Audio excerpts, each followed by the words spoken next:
Hello, everyone. We are on day 4 of our Nordic folk art ornaments.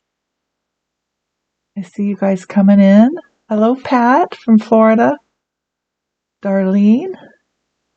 Hello, and Sharon from New Hampshire. Howdy, howdy. Hello, everyone. Okay. Well, we are using a different camera system, so we're all trying to get used to this and how this all works. But we're kind of like jumping up in our, what's the word? Doing new things, trying new things. So we unfortunately yesterday had a bad windstorm come through, and it blew out our electricity and our internet. So we were kind of down for yesterday, and I'm sorry about that. If any of you tried to come in and didn't know what was going on, I'm sorry about that. We tried to get the word out, but you know how that is, it's hard. So back today, and it looks like the internet's going strong. I'm so happy about that. Yay! Yay, yay, yay. All right, so you'll need your piece of watercolor paper. You need like a 5 by 5 inch piece of watercolor paper. It needs to be able to fit onto a 4.5 inch piece ornament. And the watercolor paper is 140 cold press watercolor paper. This was day 1. I'll show you what we've done so far. This was day 2. And then this was day 3. So we are moving on to day 4, which is, now let me see if I can say it right, Julestrompe. That's for Christmas stocking. Julestrompe. We'll be doing this one today. So I'll go ahead and cut out my piece of paper, my pattern. And I like to do this together. This is kind of like considered homework, but we do it together, which I much rather prefer, even if it makes our class a little longer. Kind of like to do that together. So you'll want, and it looks like my focus is off, so I'll have to figure that one out. If I can figure that out.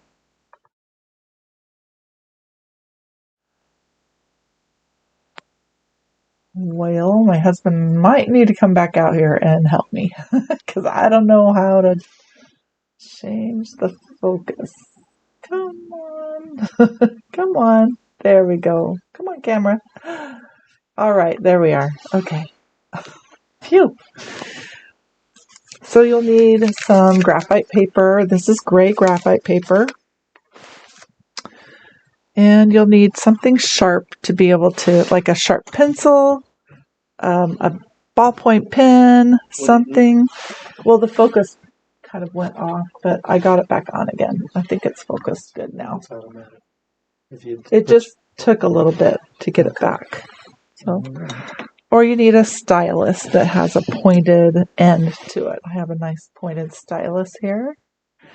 So that's what I'm going to use. So go ahead and center it onto your piece of paper. It should be, there's a front side. This is the front side. It's kind of a soft mottled texture. This is the back side. It has more of a patterned look to it. There is texture there, but it's not the same. So I'm glad to be on today. Yay! It's hard when you plan on doing something and then it doesn't work out. We're kind of bummed yesterday. But glad to be back on today. And then someone says, well, let me see what you guys were saying about the... Oh, yeah, we didn't blow away, Kathy. But the winds are heading your way, huh? Oh, goodness. Yeah, that was pretty crazy. They were strong, and we have lots of trees around us, so it was loud, and you just didn't want to be under a tree if you could help it, because branches were flying and trees were falling. So we had a big tree come down on the road up above us, and we're kind of thinking that might have been the reason why we didn't have electricity.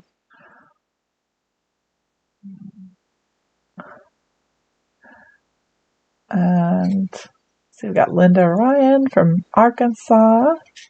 Oh yeah, you guys all got some Norwegian and Northern Italian. Wow, that's great, Michelle. Okay, yeah, we're trying to figure out this whole YouTube adventure. We'll get it. It just takes time, but it's been a long time coming, and we're very excited to make the change. So go ahead and transfer all the details onto your watercolor paper.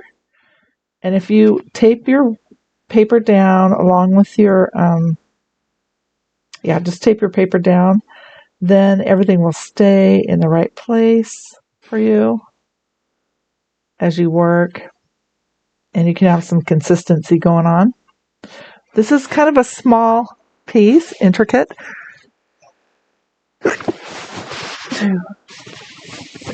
Excuse me, I was just about to sneeze into the microphone.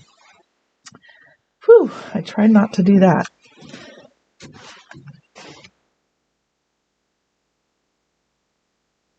I had to turn the other way. Sorry about that. So yeah, this is kind of an intricate piece. There's a few little sections here that are small. So just be patient as you work through getting the pattern on. Use a little pressure and get that pattern down.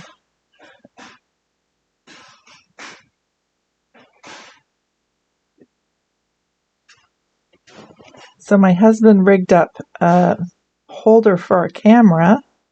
He actually welded something because the camera is magnetic, and he welded it so that our camera could stick to it.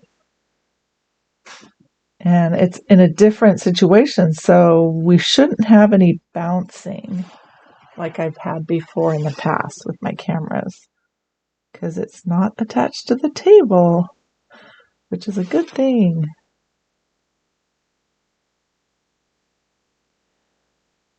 Yeah, well, we survived the windstorm. It's still rainy and kind of blowing today, but not as bad as it was yesterday.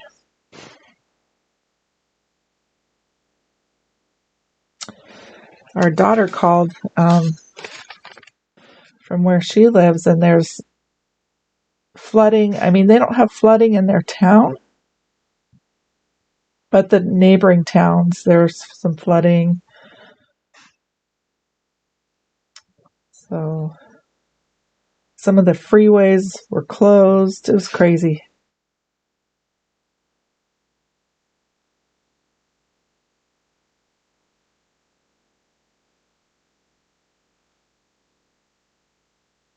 I got all my Christmas decorations up finally.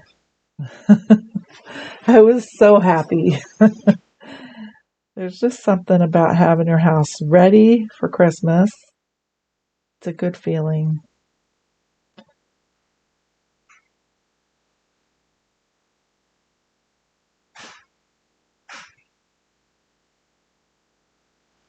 We even took a little Christmas tree to my dad. Got him a little bit decorated. He's very simple and doesn't like a lot, so we just put a little tiny Christmas tree in there for him that had some lights and a few little decorations.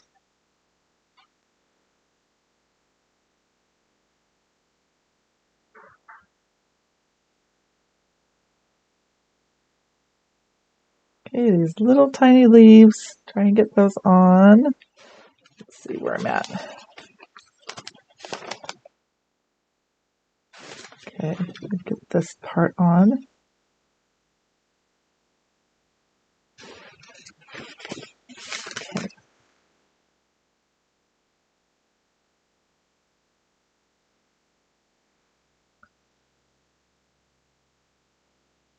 So have you tried to say Julestrompe? It sounds kind of like they roll their S's a little bit when I was listening to it, the translation. So I don't know if I have that down. Julestrompe. I don't really have it down. They kind of roll their S's. But it means Christmas stocking.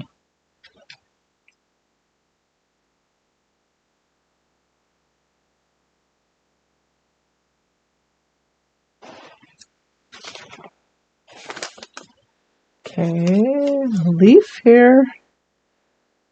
Just keep working. I was going through my email today,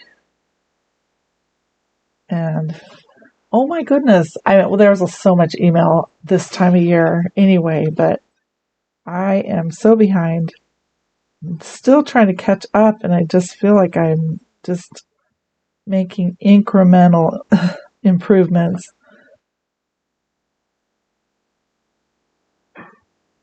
It's easy to get behind on that.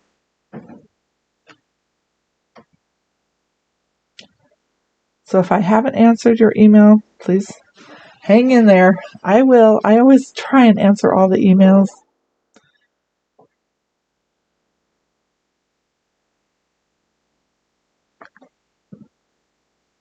Okay, little scallops. I love some little scallops and pinstriping. Okay, I think we got the stocking in there. So now we'll start working on the leaves.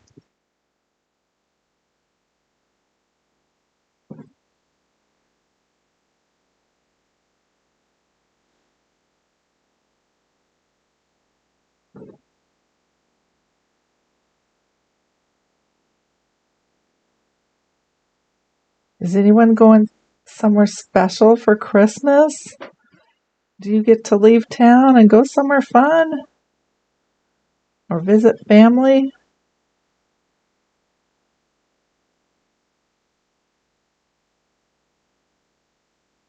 I was talking to my daughter yesterday from Utah, and the mountains have snow, but they don't have any snow down in the valley, and it's not looking like they're going to get snow this Christmas. So she was kind of bummed about that.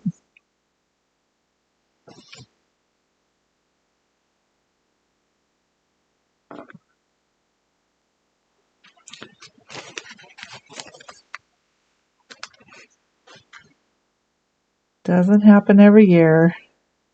One year we had snow, so much snow. It was very rare for this area. We usually get like a little skiff each year, but not a lot. But this year, it was probably about, 20 years ago, we got dumped on. And it was so much fun. The kids built snow forts and went sledding, and it stayed around for a little while. It was really fun. I just didn't drive anywhere. I tried to stay put. The kids got their snow days. They got probably a week off.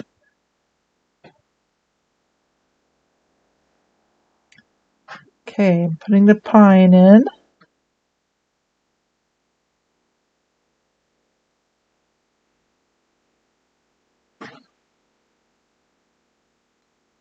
Trying to remember what I've done here.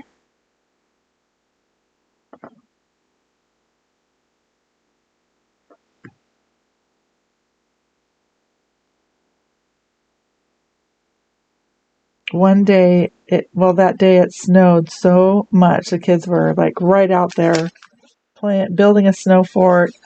The neighborhood boy came over. He started helping, and pretty soon our neighbor behind us jumped his fence and came over, and they were having so much fun. Those were the days. We had a snowman on the side yard. It was great.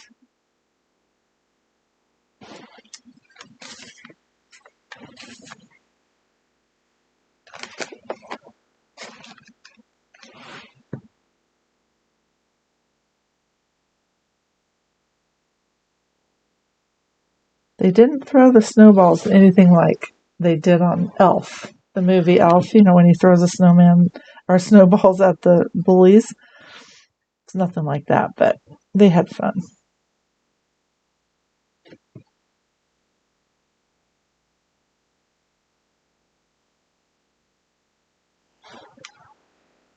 Catch up with your comments here. Oh, and we forgot to give away prizes the last 2 times. So we have to catch up and give 3 prizes away today, because we should be doing a prize every day.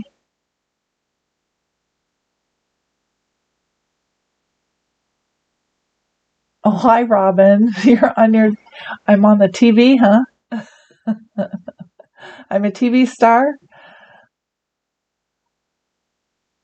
I'm glad you like them, Carol Lee. Yeah, they are intricate.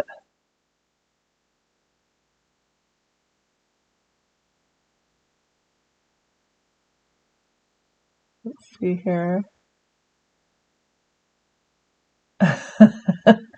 Kathy, she's like, "Hello, Dale. You're not tethered to the laser cutter."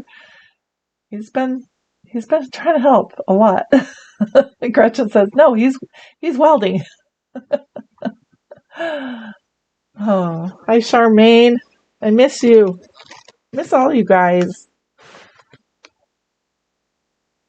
We're going to be together the 18th, though. I hope. We got our last subscription box out to everyone, and we're tracking them. So I don't think everyone has their last subscription box quite yet, but we're watching.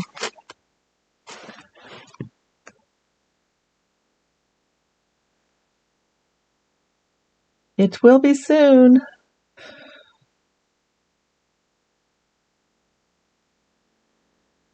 We'll do our last 4 projects together and then off to The Little Mermaid.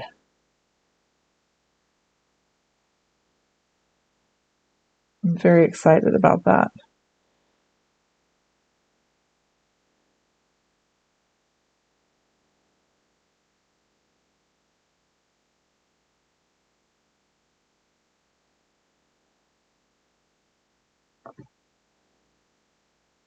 So if you're interested at all in our subscription box, the doors are open till the end of January.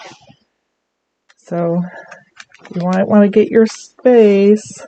We're starting to close down on the numbers. I placed a big order today. But the subscription box is for 6 months, and you get 6 projects and 2 boxes, so 3 projects per box.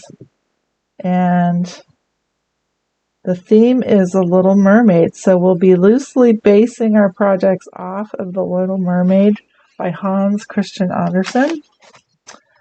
And it's going to be fun. I'm excited. You'll get all the materials you need to finish the pieces. You'll get all your paint and your pencils and your brushes and all your little doodads and embellishments and all that fun stuff. You'll get the surfaces and e-patterns, and then I will give you a quick reference guide in your boxes, so that the quick reference guide will be for each project. And so for that first box, you'll get 3 projects, so you'll get 3 quick reference guides for those particular projects. And then the digital e-pattern will be emailed to you.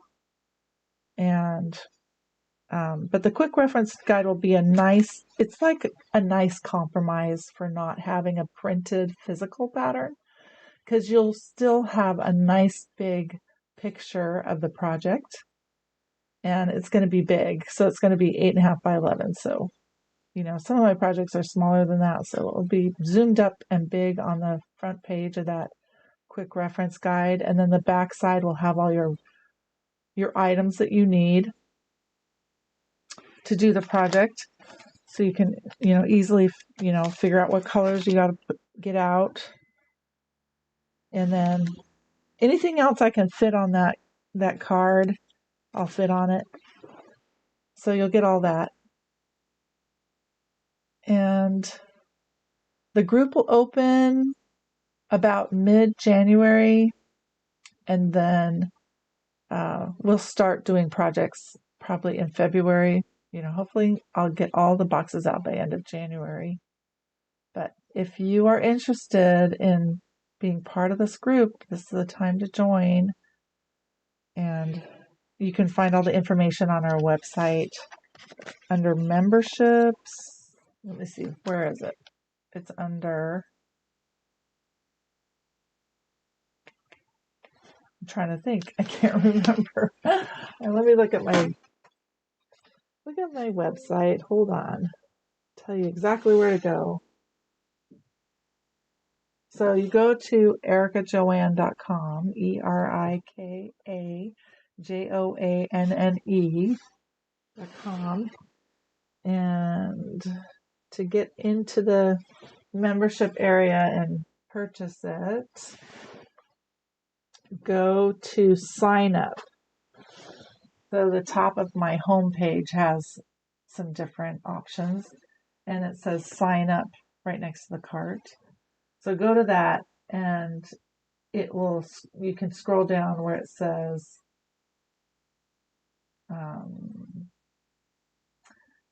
it says 2025 Whimsy 6 months membership. It should say 2026. I just realized that. So anyway, just scroll down to that where it says 6-month membership, and that will give you all the information you need to join us if you wish.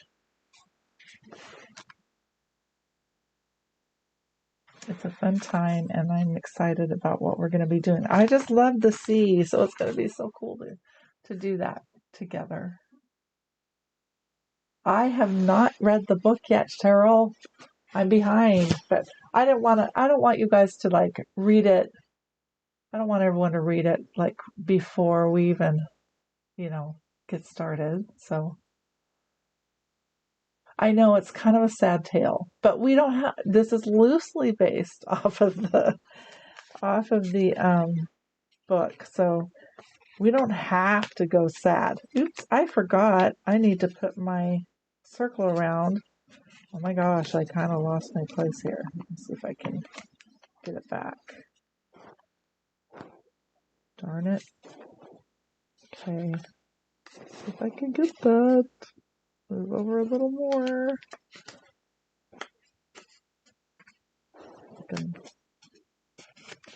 Like I'm almost there. Okay, I think I got it. Okay, you got to put the circle on too. Forgot. That gives you a little nice guide for when you got to cut it out for your gluing onto your ornament.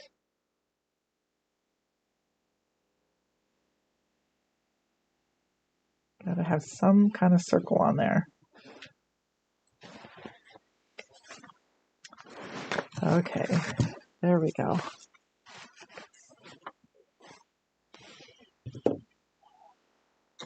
And I'll just put a little, finish this line here.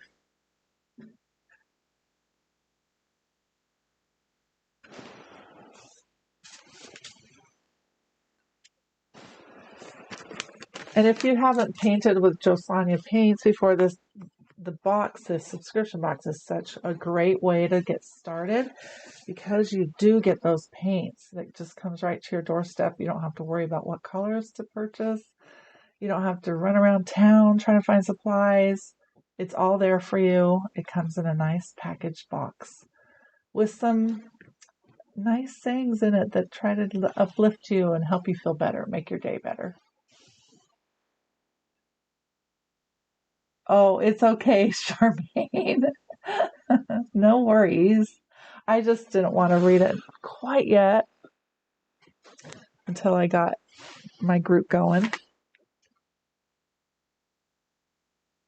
Let's see here. Well, hello, Carol from Missouri.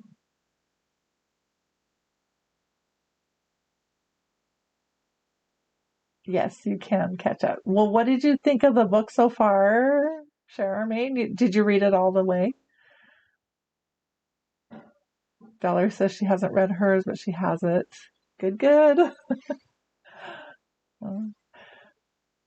Yes, ladies, tell your friends we got something special going on, and that if they want to be part of it, this is the time to join. Also, another thing, just a little reminder, please subscribe to our YouTube channel so we can keep this going. We're very happy with the subscribers we have, which is great. We love it. It's been wonderful.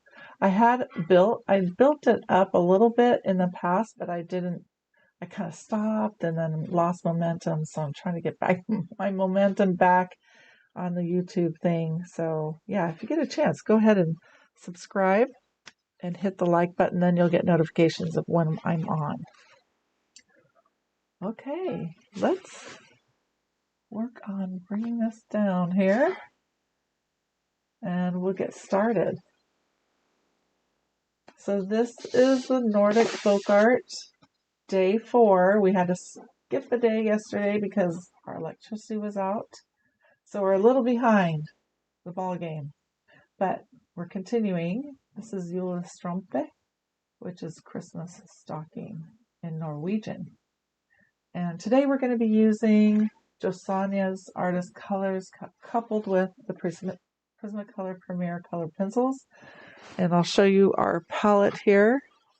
We have Pine Green, Carbon Black.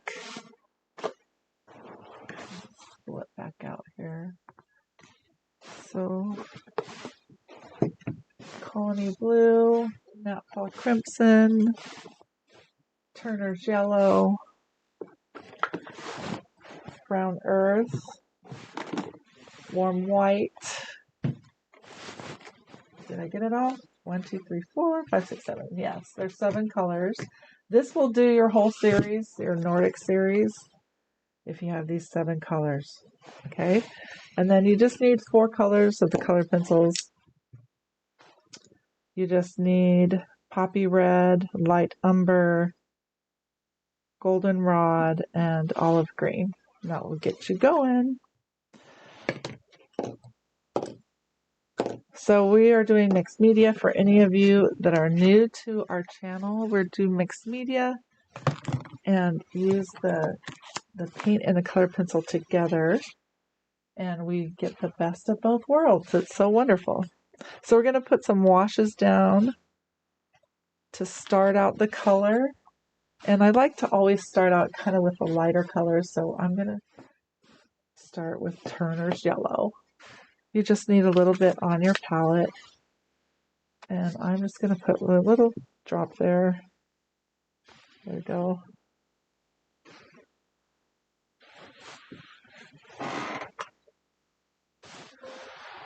Get my color sheet. If you purchase the e-pattern, you get the full-blown you get the full-blown line drawing and a coloring guide. And then the instructions, you don't get the instructions, they're part of this video. Just watch the video. But you do get a palette list and a supply list of things that you need. Okay, I'm going to use my go-to brush, and that is a number 3 round.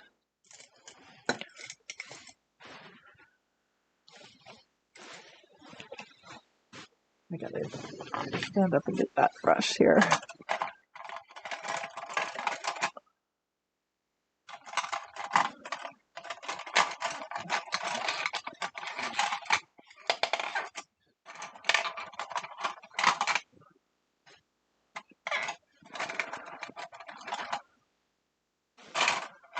Okay, so you can also use a 5-aught liner brush. I like to use that for some of the tighter areas.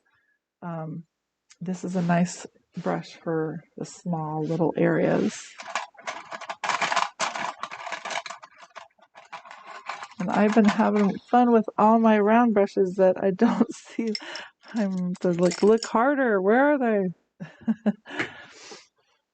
Okay. There, I found one. Okay. So this is a number 3 round. These are also Josania. You notice I like Josanias. I do. So we're going to water down our yellow just a little bit. We're going to try to get a little bit of a watercolor look going on. So, but with the yellow, you don't need to water it down too much, just enough to get it flowing. I do kind of like, this is the only color kind of like to keep a little bit opaque, not as transparent, because I want it a little brighter.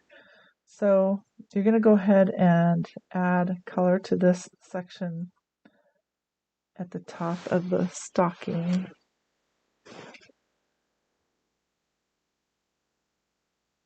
And if you feel like, the round is too large for you, you can always use your liner brush to go in these small little areas.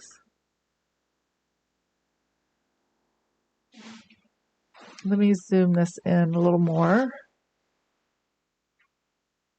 See here. Okay. Go. I'm curious as to what this zoom looks like on your end. Does it look like there is just a square in the middle of the screen, or is there an oblong shot when you're looking at it zoomed in? Because on my end it looks like it's just a square.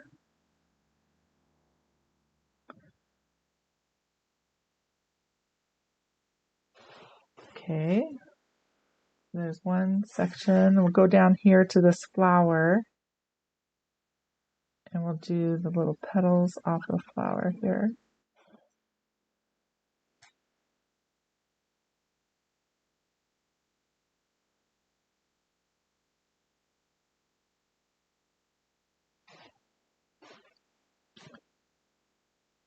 And then we'll go down to this flower on the heel, and it has kind of round petals coming off the center.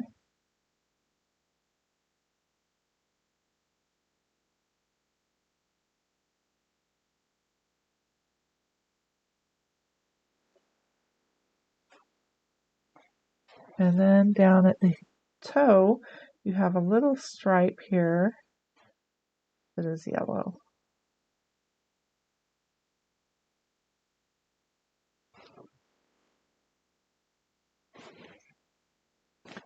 Plus, a little more down at the bottom here, you got this stripe here.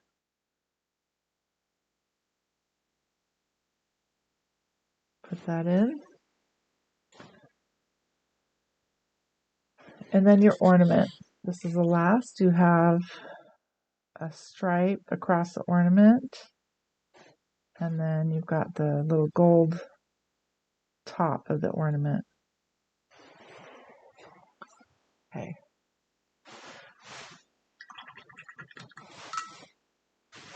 My ornament is a little squampish, so I'm going to fix that. Kind of round it out a little bit.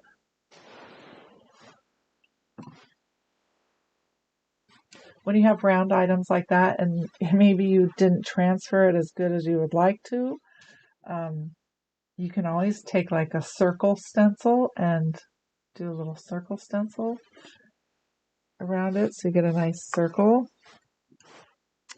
You know what I remembered? I forgot to put in this little opening. I need to definitely transfer that onto my piece too.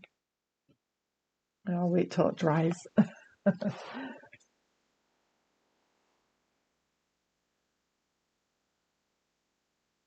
Everyone says it's just a square. So yeah, that's weird. I don't know if I like it, but okay, and it's kind of blurry. Maybe if I go like this. Is that better?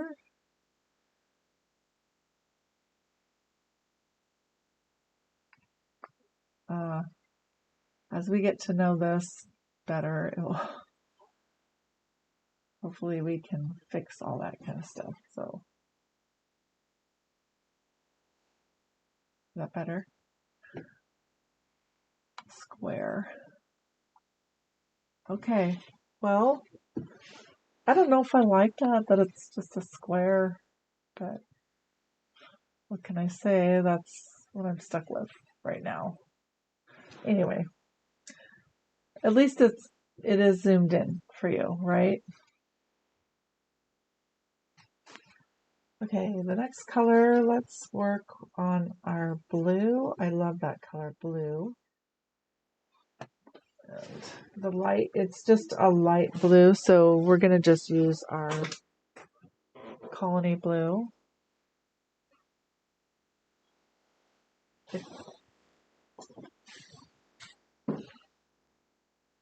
Yeah, we'll figure it out. Yeah, we'll figure out. We'll have to play with that. We're not really sure how to do that, but every time I like put my hand up higher, like I have to put it back lower. Zoom in. Okay, so I'm gonna do some washing with my just colony blue. I really want to water it down well, so it's just a light blue. You want your tester strip near you, so you can always test it. Make sure you got the right color before you go to your piece, because nothing's more discouraging than having the color too strong on your piece. So test it on a piece of just random watercolor paper that might be just extra sitting around. Test it there first before you go to your piece. Okay. All right, I'm going to work her. This is going to be tedious. I'm just warning you. It's going to be tedious, but we do need to work around a lot of stuff. But the first thing we'll do is we'll work on this blue area here, and we can just fill that whole thing in. Let's see if I can't get it to zoom in. Right, to sharpen. So go ahead and put the blue area up here at the top of the stocking. It's a light blue area.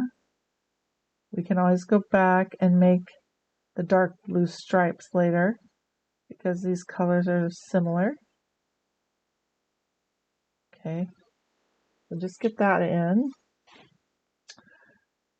And then we're going to come down here and we want to work around. You guys are not going to like this, I'm sorry. But work around the white leaves. Just one by one, go in between them. Kind of work around them.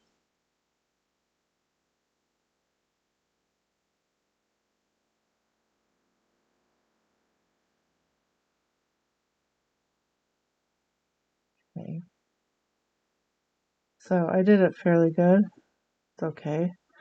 And then you'll want to work around these things too as you come down the design. So you got this flower here, just work around the flower.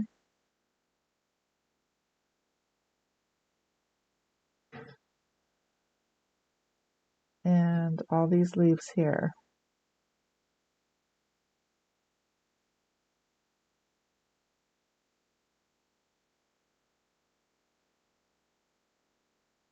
Just take your time and focus in on where you're supposed to go, because you have to kind of think about it before you start adding color.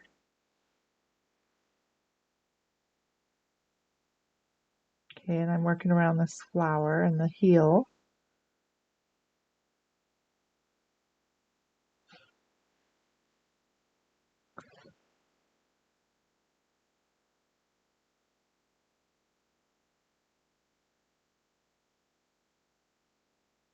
Okay. And then let's go back up here and continue around the flower.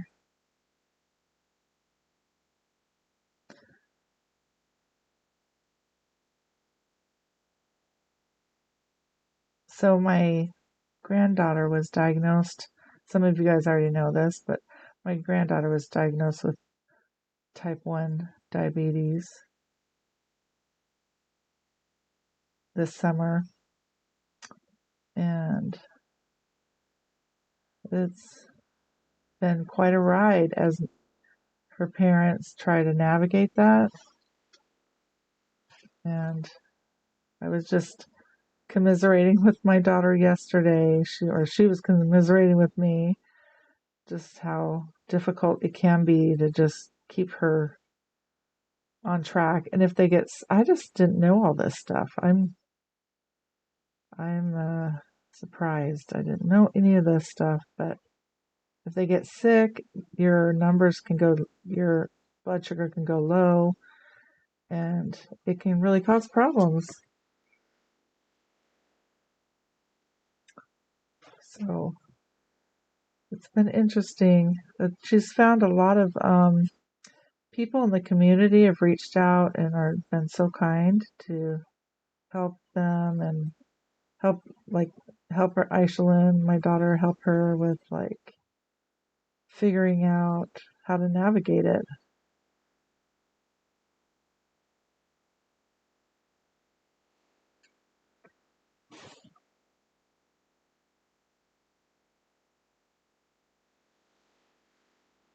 Okay, look at that. It looks so pretty. I love it. I love the color.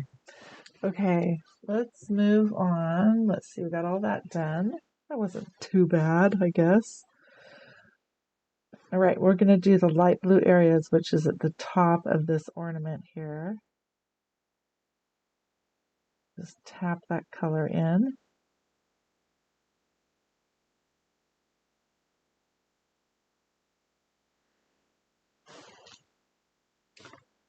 Okay.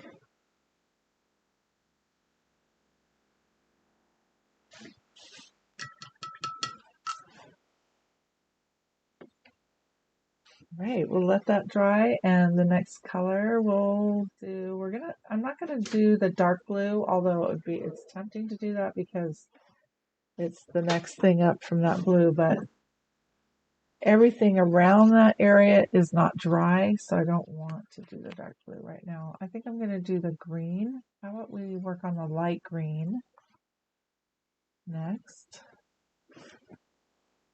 So the light green,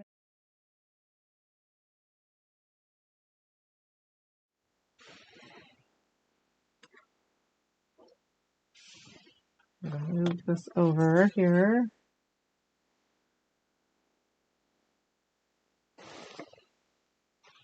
Pine green.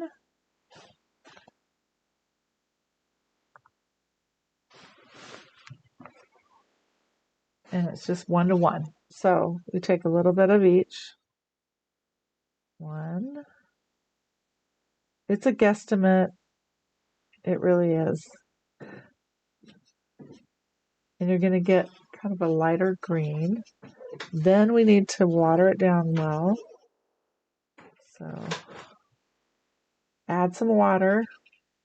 Water it down really well. Use your tester strip.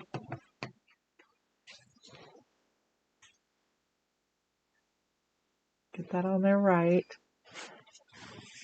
We'll go back to our piece. We're just going to work on the light green areas. Why don't we start at the top? We've got these 2 holly leaves at the top. We want to do the one on the right with the light green.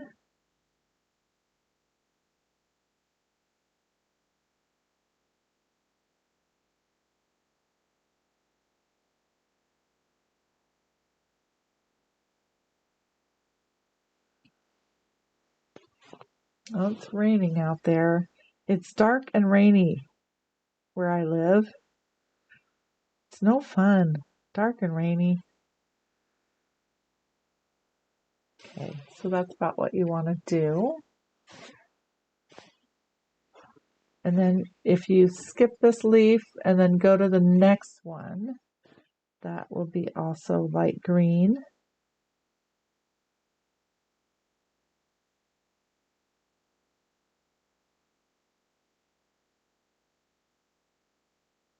Fill that in.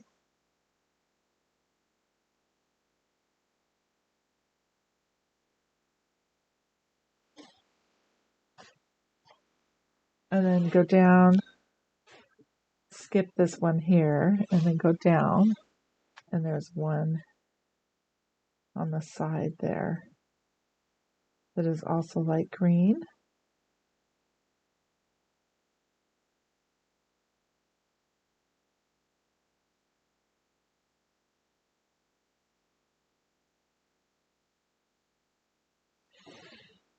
Okay. And then move over to the left side, and you have your light green leaf there.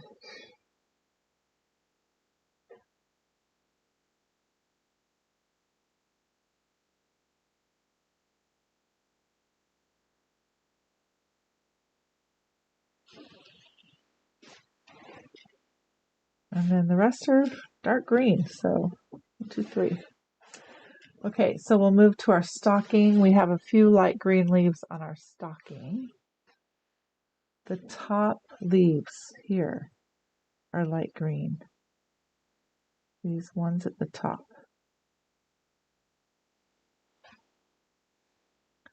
And then this one on the side coming down is light green. And this one. So they skip around. And then you go over to this side. Got one right there. And one right here.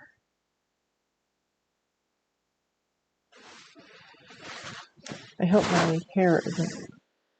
Can you guys hear me okay? I'm going to bring my mic around like that. There. Okay. And then this one right here, this large leaf, that's also light green. And since we're going in with a dark color to do those dots, I'm going to just go ahead and cover the whole leaf with light green.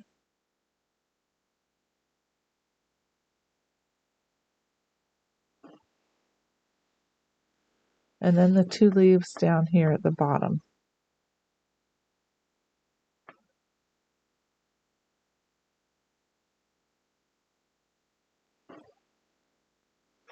Okay.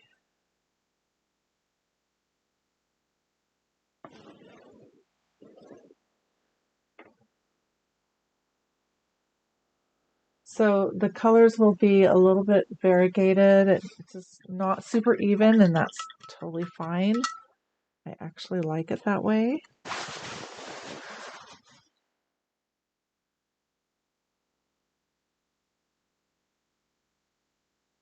Well, hi, Jackie. Glad you're here. All right. Let's do our dark green next. Why not? I don't think any of it's touching where our light green was, so we can do that.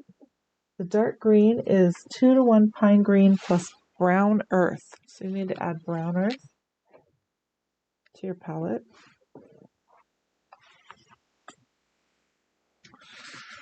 Just a touch, and if you want to just even, I don't know, you could just even do a tiny little bit. You could even take and open up your tube like this and take a brush and pull out a little paint that way if you want, instead of trying to squeeze it out. Sometimes squeezing out, you get too much. So dark green is 2 parts pine green and 1 part brown earth. So I'm going to put 1 part here, 1 part there, and 1 part here. Mix them together, see what I get. Get a darker, kind of a mossy green. You're going to water that down also. So pull away from the puddle, water it down really well.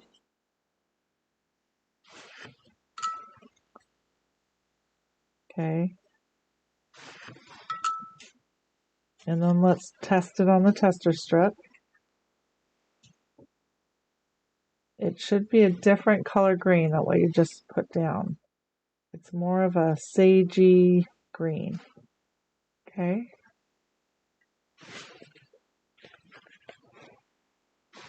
Okay, let's work on our dark leaves. So we'll start up here. How about this one? We'll start there.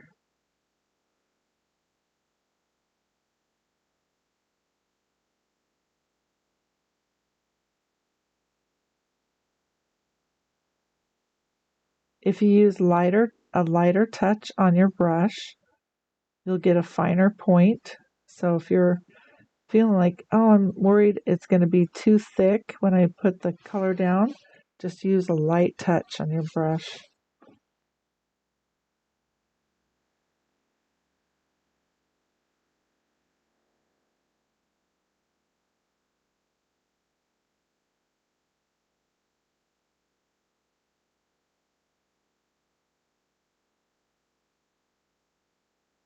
Okay. So it should be a little darker than what you had on there. And I am going to turn on my heater. A little cold. Okay. Let's work on this side and get the rest of the holly done over here.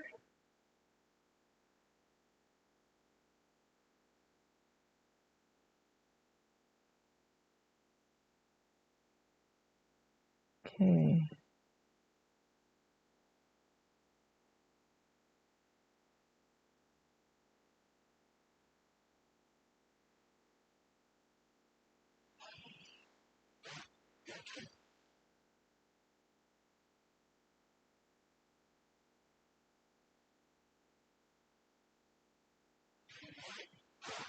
This month I'm going to be doing a lot of e-patterns. I have to finish up e-patterns for my Woodland Whimsy group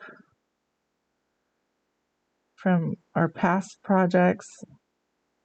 I have to get the e-patterns for our Secret Garden group. Got to get those done. We have most of them done except for this box. So if you've been waiting for the e-patterns, they will be coming. My goal is to have them done by the end of the month.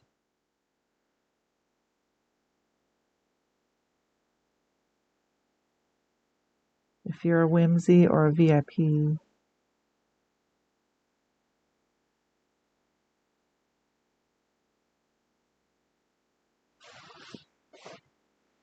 Okay, we have a couple more here.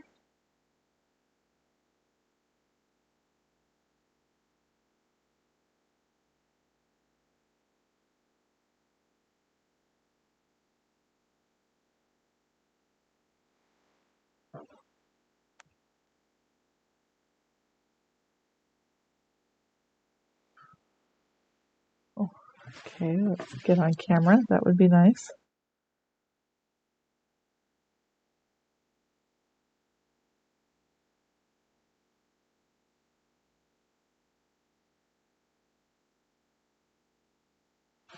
Okay. Now be very careful as you go to work on your stocking that you don't start smearing these leaves out here. We just have a few. So we have the center stem and then a few of these little leaves in the stocking. If your green isn't coming out darker than what your other green looked like, this is kind of a mossy green. If that doesn't come out darker than your other green, then just need to add more pigment to your mix. Should be a little darker.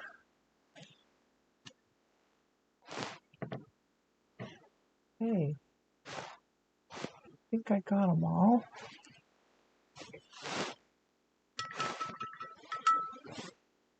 This is going to be just a cute, sweet little design. I'm excited to continue working with you guys. I was so sad to miss yesterday.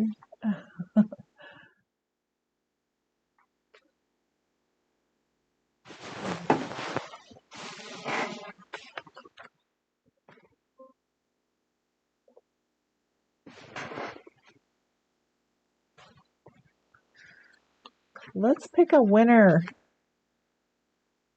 We need to do that.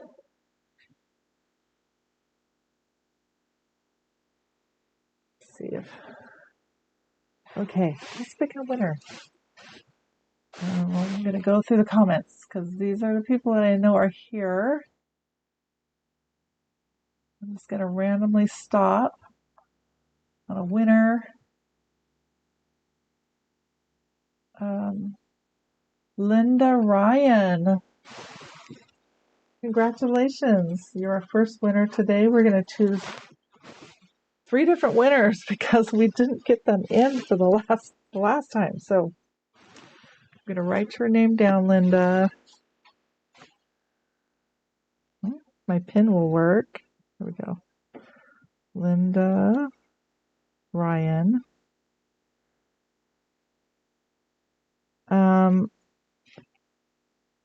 We'll see if you're in the system and we'll just send you a prize. How about that? So we'll just mail it to you, Linda. Are you on our email list? If not, send me a message with your physical address so I know where to send your prize to.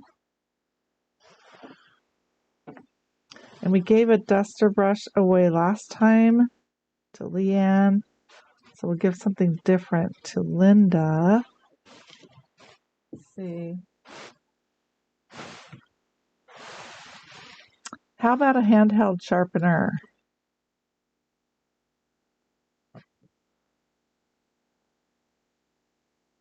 We use here,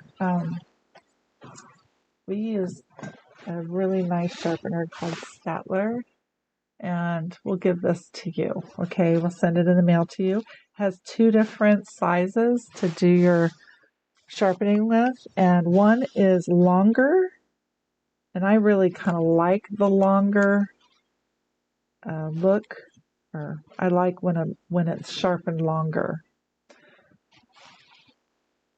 Just feels like you have a little more time to use your pencil before sharpening again when you do that. And then it just has a little reservoir here for your pencil crumbs. So a nice little sharpener. It's nice and sharp. That's the key. Once they start ripping and tearing at your pencils, then you know your sharpener is not sharp anymore.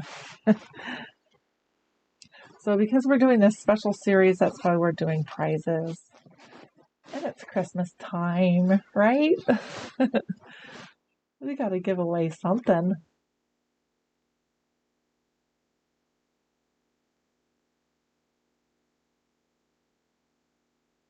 Oh my gosh, I missed a lot of comments. Sorry.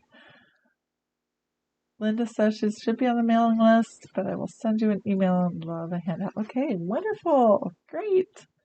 That's awesome. Little stocking gift. Okay, let's move on to the next color.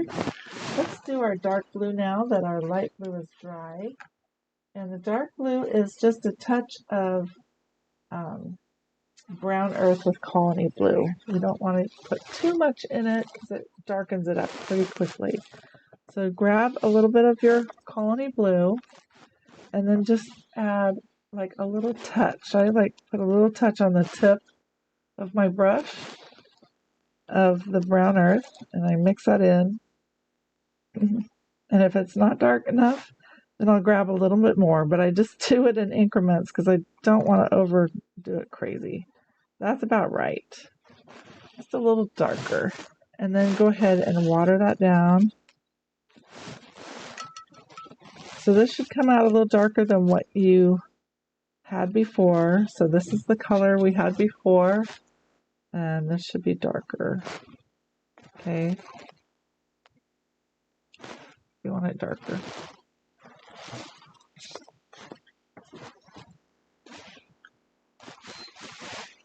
Okay, we'll work on our dark blue areas. We have some stripes up here, and it's just every other stripe.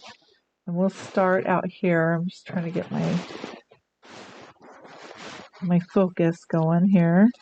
Okay, there's a stripe, and there's one right here, kind of underneath the point, right there. And we've got one here, and here,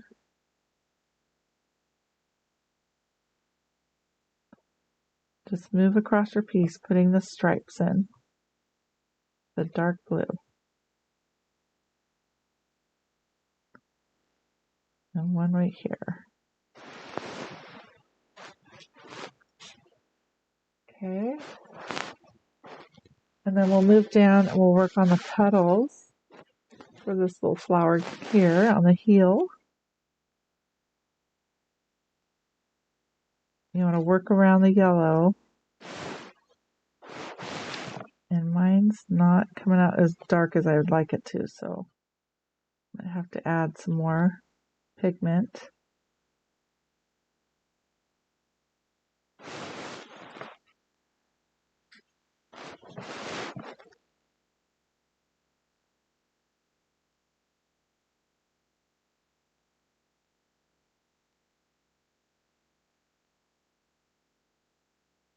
There. It's kind of, mine's a little sloppy, but I'm going to go back and fix it up with my pencils.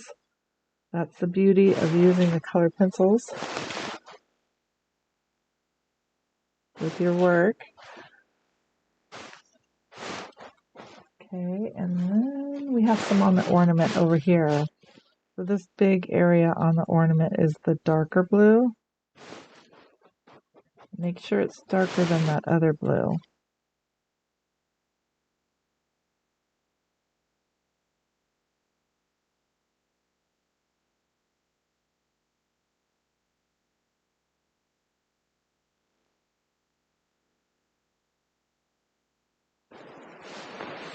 Okay.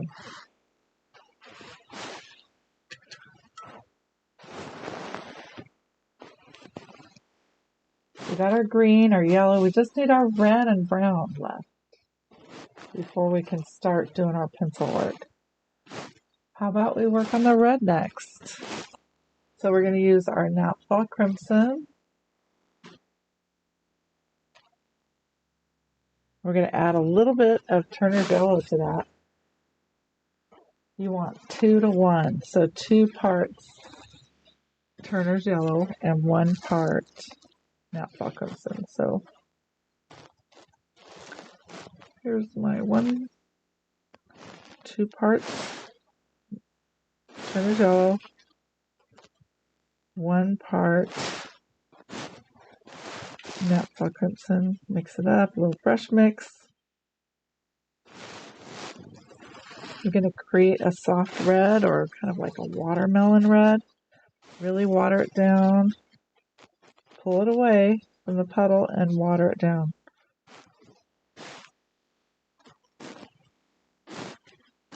Okay. Let's start up at the top of the stocking.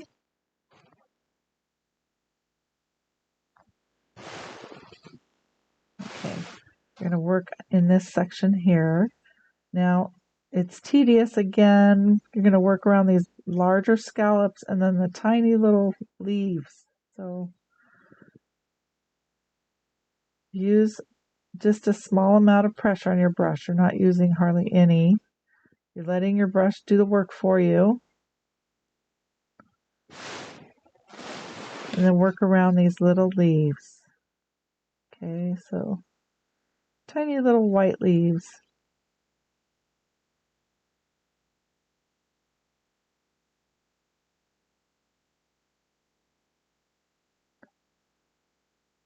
There's a little space in between each one.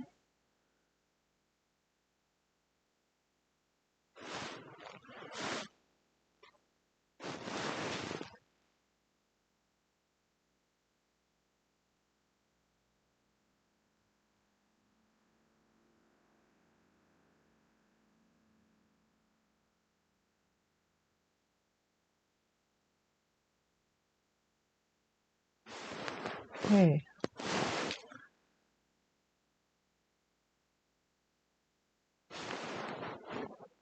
Adding that red just really brings in some good color, I think. Okay. Now move on down to this flower and you have these red petals. Work around the yellow.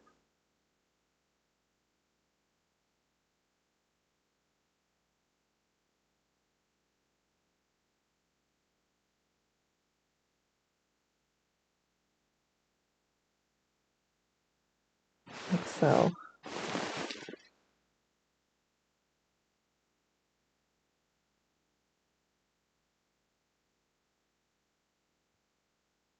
there you go. And then you have some red petals down at the very bottom.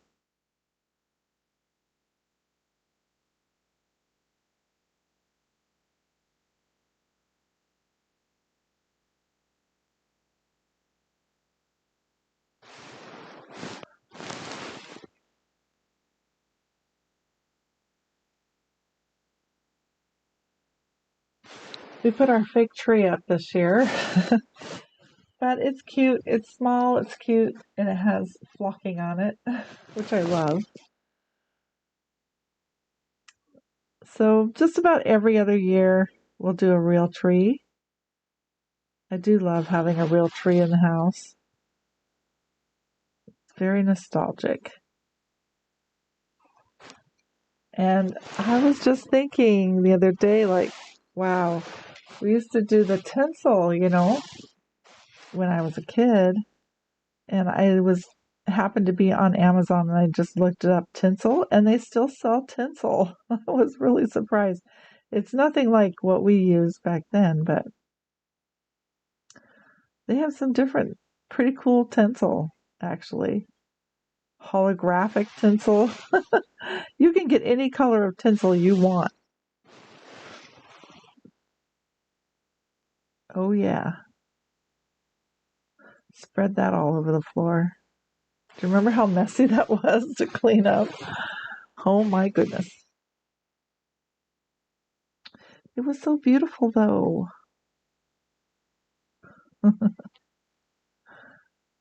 I'm putting in the red berries.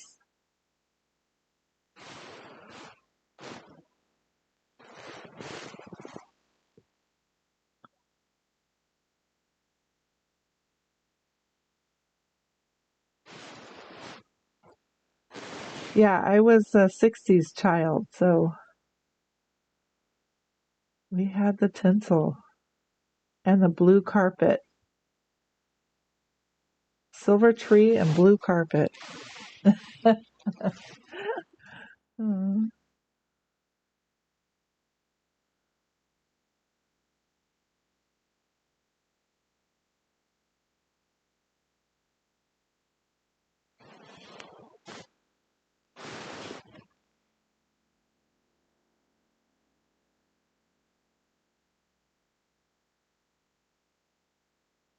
And I'm just thinking of the song Silver Bells. There was nothing like, I don't know.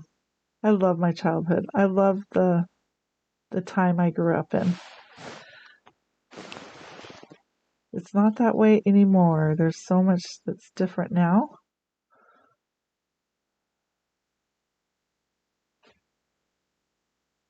It was just freer. We were free.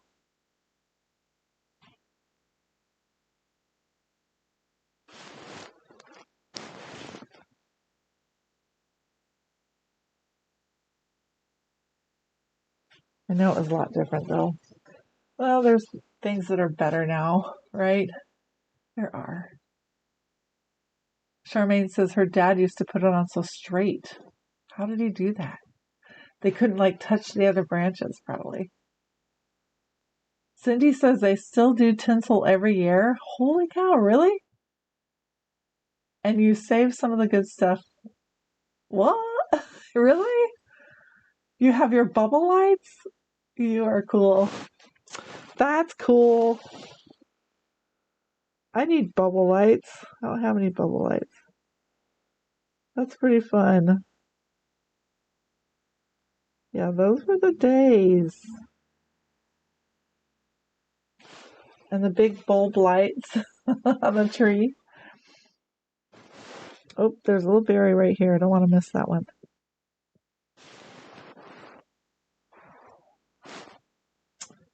Hey, am I missing anything? Did I get it all? I think the rest is brown. Okay. We'll move on to brown.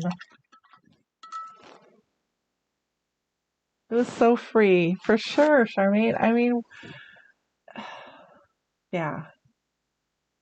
Nowadays you have to worry about so many things. We didn't have to back then. Cindy says, don't ask me how old they are. Okay, I won't.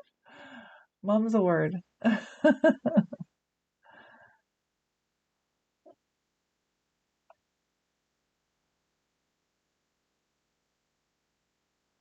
Oh, love that time.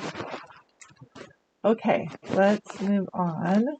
I think everything else is brown. So we just use our brown earth and water that down.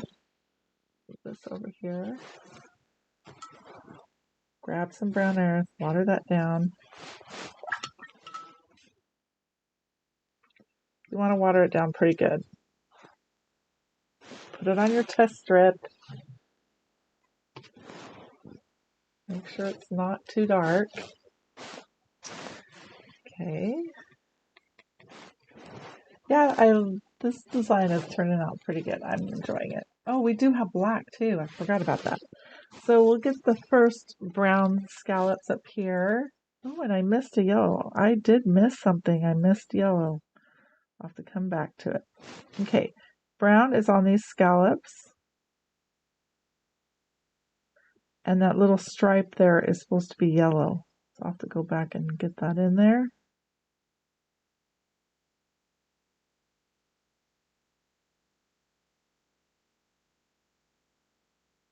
Okay.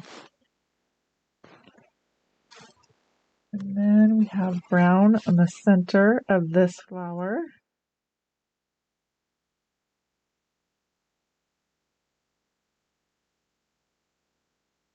Can you guys all say Julestrompe? Can you say it? Practice. 1, 2, 3. Julestrompe. Christmas stocking. Yay! Everyone needs a Christmas stocking.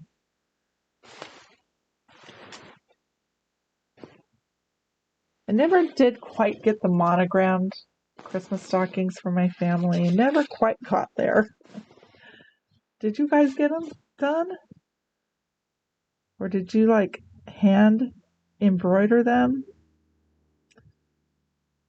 I mean, it was a good thought. I would have loved to do it, but I just never did.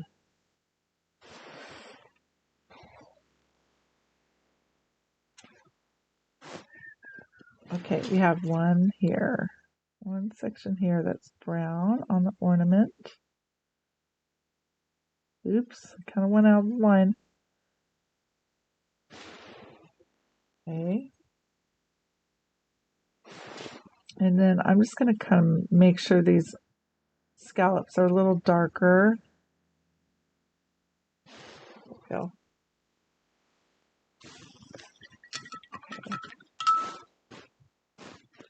Now we need our carbon black, and we'll finish off the colors with that.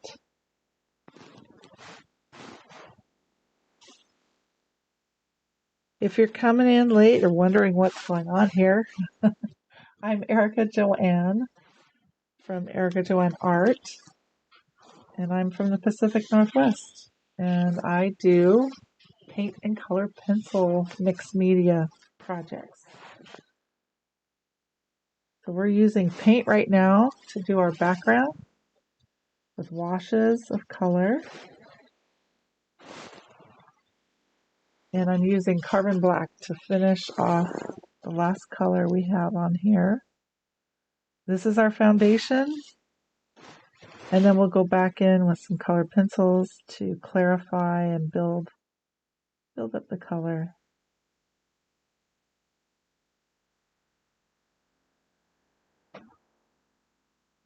Okay, just doing one by one across my stocking. I'm using very, very little pressure on my brush. It's just a light touch on the tip.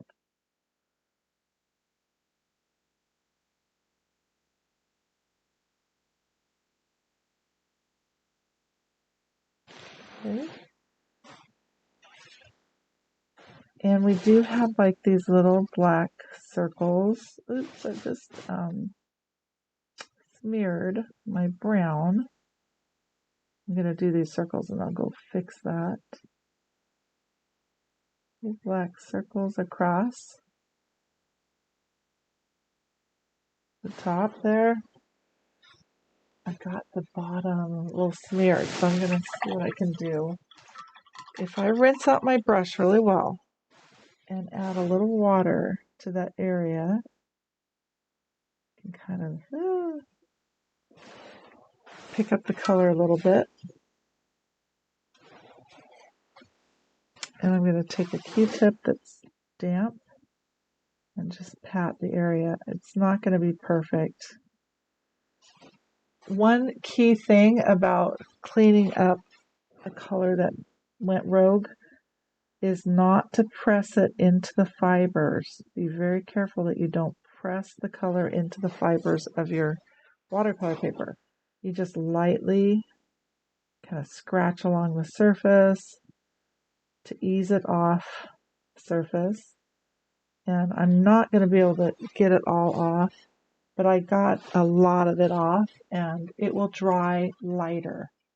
So I'm pleased with how that came about. So we'll just let that dry and I can go back in with my brown and touch that up. Okay, any other black here? Oh, we got this area here that's black. So let's do that.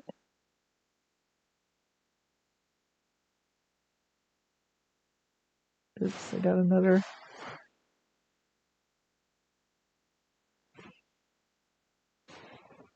Just had a little water droplet sitting there. Just sitting there waiting for me.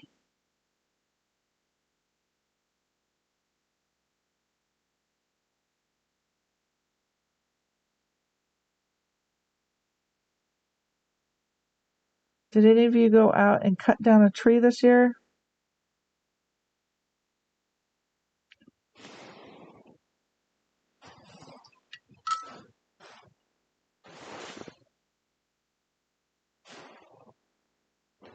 Okay, I'm going to let that dry and I'll go back and fix that. But in the meantime, I got to get my yellow up there that I forgot about.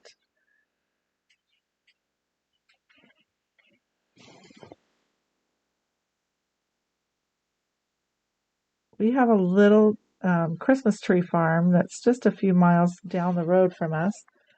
And their trees are, they're kind of funky, but it's so cute. It's so quaint. So we usually go there and get our funky tree. It's so funny. Our wonky tree. But we make it work because we put lots of ornaments on it and it works out okay.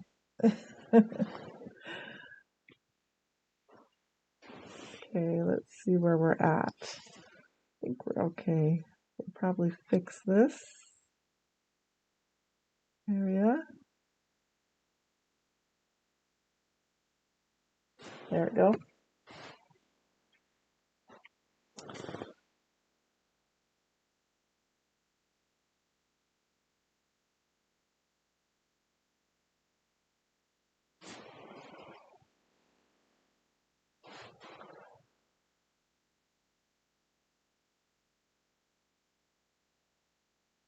So let's see here. Kathy says, I have all the heirloom Christmas ornaments from both sides of the family. Are you kidding me? That's amazing. That is so cool. So lucky to be able to carry on their traditions. I'll share them with the next generation at some point. Oh, I would love you to share pictures of your ornaments. That's so fun. Well, hello, Brenda. Glad you're here. And Charmaine says she's sewn many a stocking over the years, but I still have mine from when we were little. What? That is cool. I have no idea what happened to my stocking from when I was little. we have such a big family. I'm not sure who took them. Someone took them. I'll have to ask my sisters, what happened to my stocking? And Marianne says, we have two sets of stockings, one wool applique and one set knitted. That's cool. I love that. And Kathy says, I got my revenge on those elves when I sold them on eBay for my mom. Oh, I skipped a whole comment here. Okay. So going back, Kathy says, my mom loved those annoying elves on the shelf. I found them so creepy when I was little, and you got your revenge when you sold them on eBay. uh, and Robin says, dinner's done. Move to the computer so I can join in. Yay, I'm glad you're here. And Brenda says, I put my parents' tinsel tree. She put it up for the first time in 60 years. Was it a silver tree? And you still have the rotating light that works? I was just watching a video on YouTube about that the other day. How when those tinsel trees came out and you couldn't have lights on them, but they had like this little rotating lighted disc that you would shine on the tree and it would put all different colors on the tree. So that's amazing that you still have that. Those things are expensive now, Brenda. Did you know that? Like they're worth a lot of money. That's cool that you have that. Robin says, I'm with Erica, born in 1960, and it was an awesome time. Yes, yes, yes. And Alice says, hello, I'm so late to the party. Hope all is well in Washington after. Yes, everything's good in our little neck of the woods, our little tiny area here. But I know there's lots of havoc that's been wrecked around the state. So it's not, we're doing good here in our little city, but up north, it's a little crazy.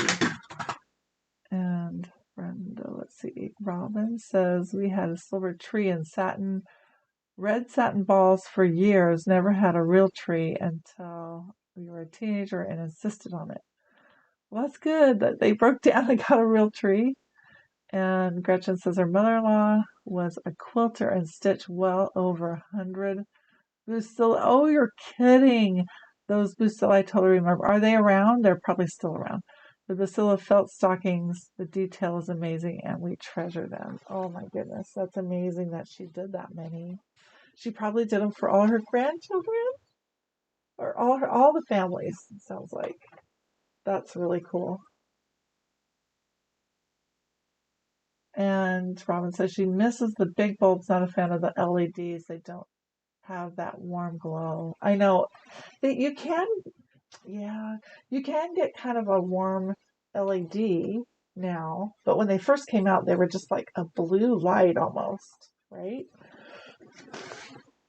But you can get a warmer one, but they're still not the same. I get what you're saying. Okay. We're ready to work on the rest of the detail with our pencils. Let's go ahead and get started with the green pencil. This is olive green. We're going to sharpen our pencil, make sure it's nice and sharp. And let's work on our leaves. I got to think about it. I think I'm going to work on the darker leaves and leave the lighter leaves. I probably won't do much shading on the lighter leaves, a little more on the darker ones. So let's start with the darker leaves. I'm going to do a little line work at the base. See how I just kind of worked on the base there? A little bit going up. You can kind of here and there add a few more lines, and then your vein line and a little shading coming up from the bottom. Let's create some contrast between the two leaves.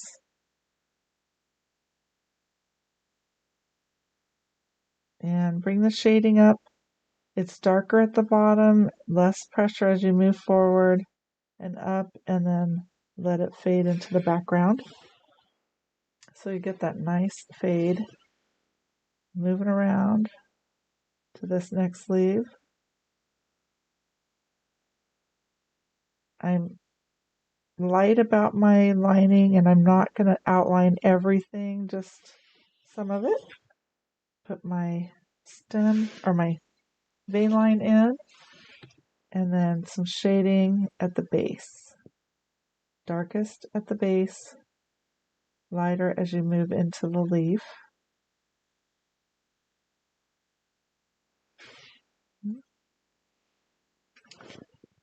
And here's a darker leaf here too.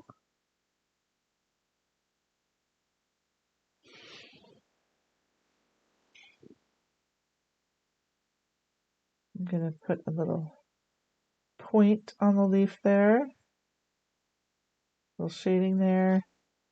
But most of the shading is at the base.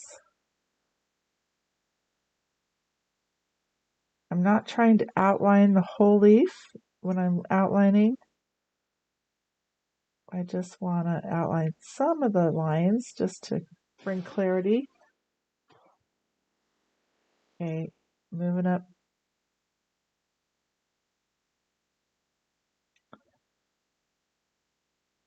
There, little vein line, shading at the base.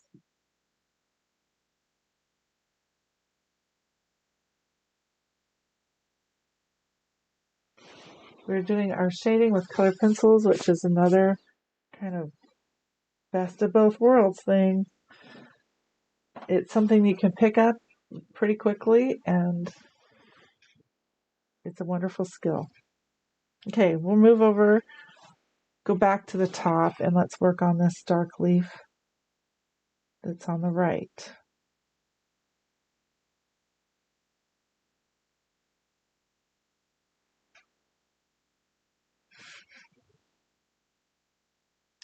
Darkest at the base,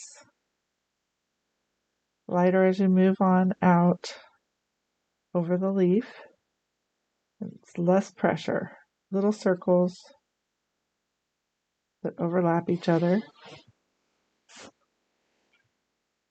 We're just working on the dark leaves.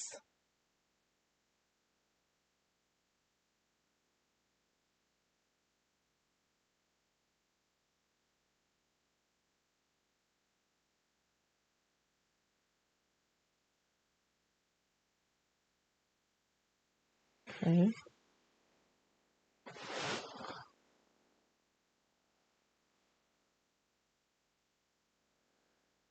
So Robin says she loves the multicolored lights. No white lights for me. I noticed that they have improved some of the colors on LEDs from when they first came. I agree. They have gotten better.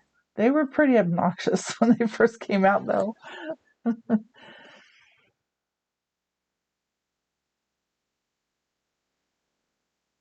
Okay.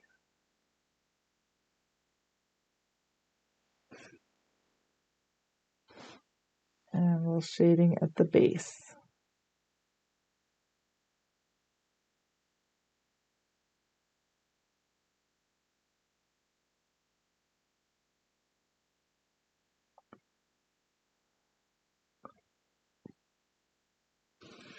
Okay. So we got those green leaves, the darker ones done. Let's work on the lighter ones now. Now with the lighter ones, I'm not going to put much shading. I think I'll put a little bit, but I'm going to keep it pretty light.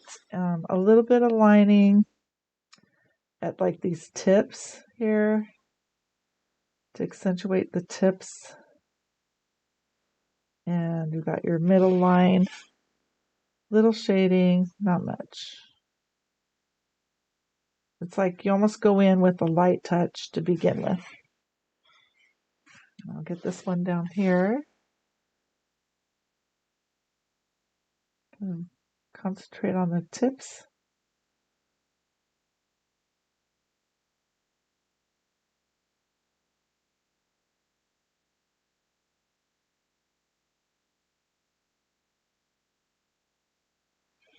Okay. Then we'll move over to this one here.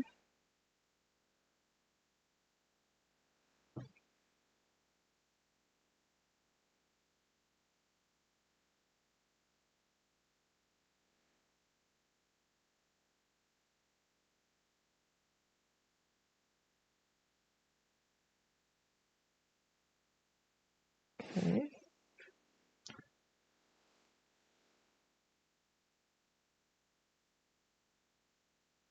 I'm just concentrating on the tips.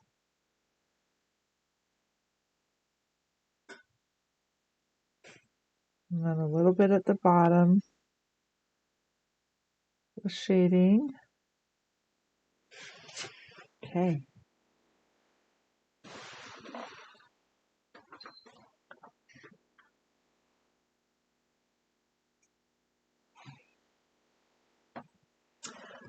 I noticed that they have a route that goes through our town to see all the neighborhood lights, like certain houses that are exceptionally cool with lights have been put on the map. And I really want to do that one of these nights. I want to do that little drive around town type thing.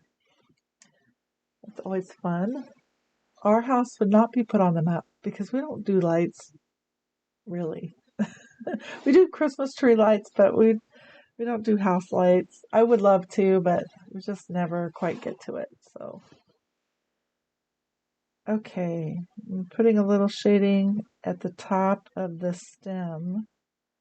And then I'm going to line the stem, bring it around and down to the side of the stocking. We're still using our olive green. Let's go ahead and put in this little branch here and here, both sides. Kind of tie that in.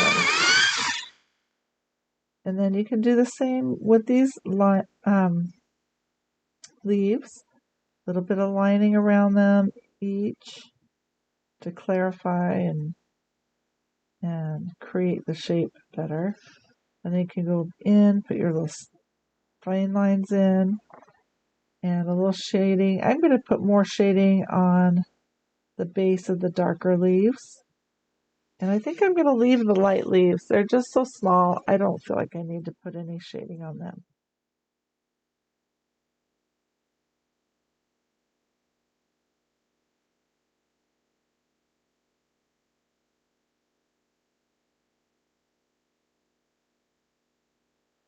A little vein line shading on the dark leaves at the base.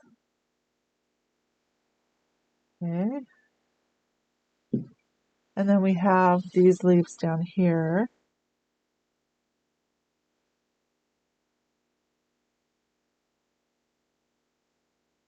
Oops, wow. Too much pressure. I really got that good. You have to erase that.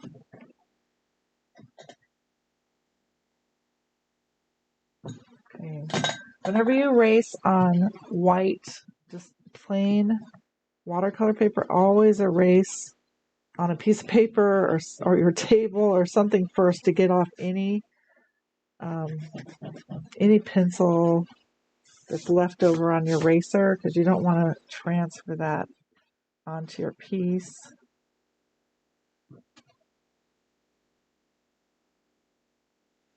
Okay.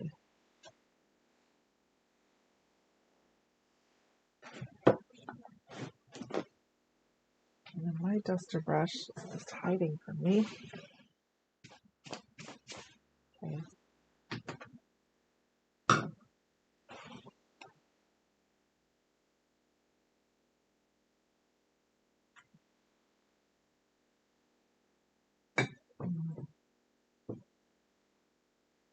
I have a candle here in my on my table, and it's Christmas, so I can just periodically bring it up and smell it.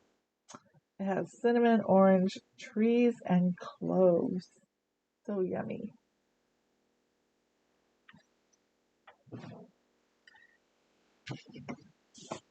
Okay, let's go back down to these leaves where I left off here.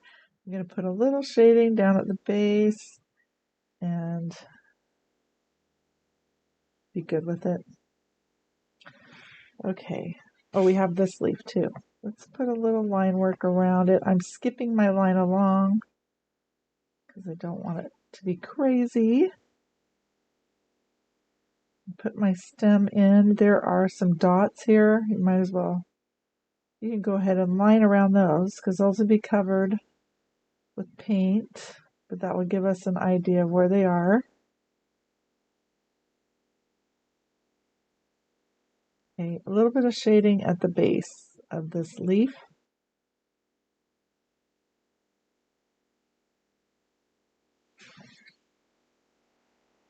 All right. Okay, now we can go in and add all our pine. So that's just a matter of lining. We just want to make sure you have a nice sharp pencil. So follow your guidelines. And I like to turn my pencil here and there to keep it sharp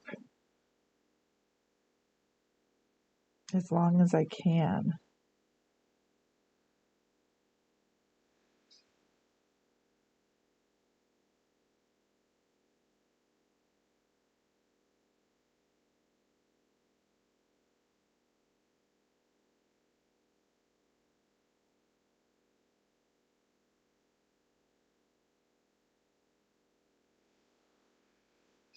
And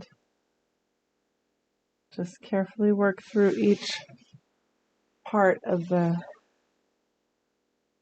pine, each pine bough or branch.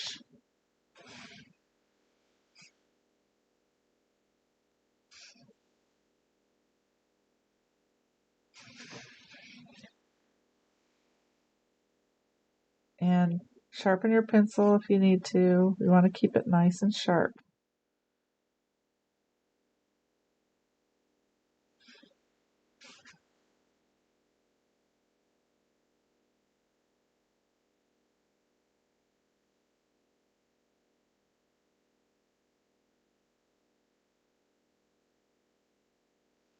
Okay.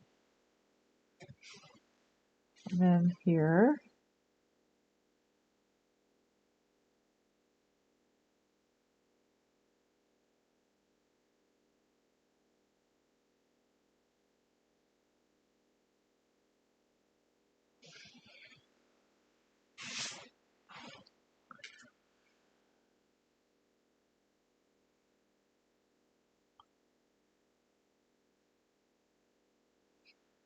keep working around the design. There. Kind of fun.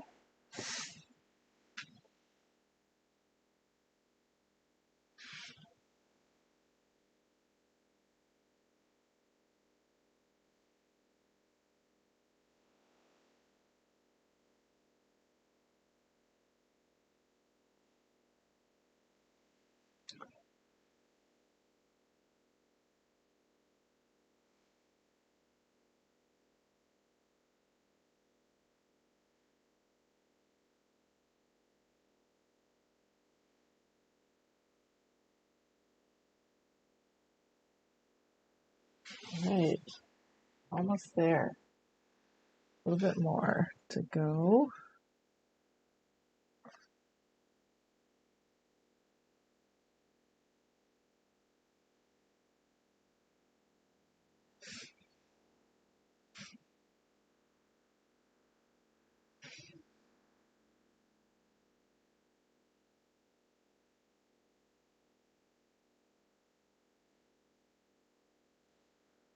So when we were in, I don't know if I've told this story before, but when we were in Utah a few years back, they have a Christkindl market up at the This Is a Place Monument Park. And so we made a point to go to it. We heard that it was like a German type style marketplace, and there was like a German Santa there. It was so cool. So we went, and it was amazing. Took our grandkids and had so much fun. It was truly a delight. And my daughter says, when we went there, it was crowded, but not like crazy. It was okay. Nothing we couldn't handle. It was fine. My daughter said that they tried to go another year. And this is when we weren't there. We weren't in Utah that year. So, anyway, they went on another time, and it was so crowded. She said they couldn't even walk hardly. It was so like shoulder to shoulder people. And I was like, are you kidding me? So I guess that the word just got around and everyone and their brother went to it. So it was crazy, but I guess we got in the right time when it wasn't too bad. I just love that kind of stuff. It's so fun. Um, German type marketplaces.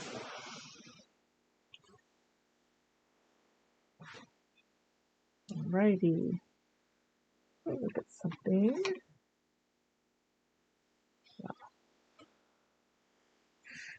I want to put a little shading behind some of these branches just to kind of fill in that white. I feel like it's a little stark. So I'm going to do that. I'm going to sharpen my pencil, and I'm just going to add a little shading kind of at the base area of each pine branch. And I'll let it kind of trail off as I come down into the branch. Something like that.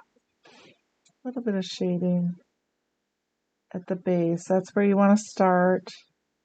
And then let it trail off as you come down into the branch.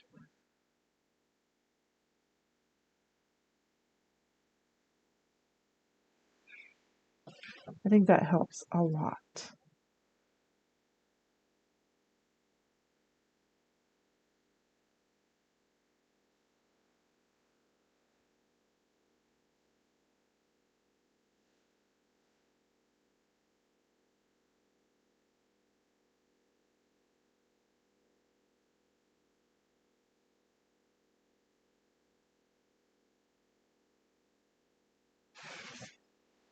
I'm liking that. That looks nice. A lot better. Okay, so just keep working under each pine branch with some shading. Start at the base. That's going to be your darkest part of your shading. And then as you move down to the tip, you're going to lighten up your shading or lighten up your pressure and let it fade.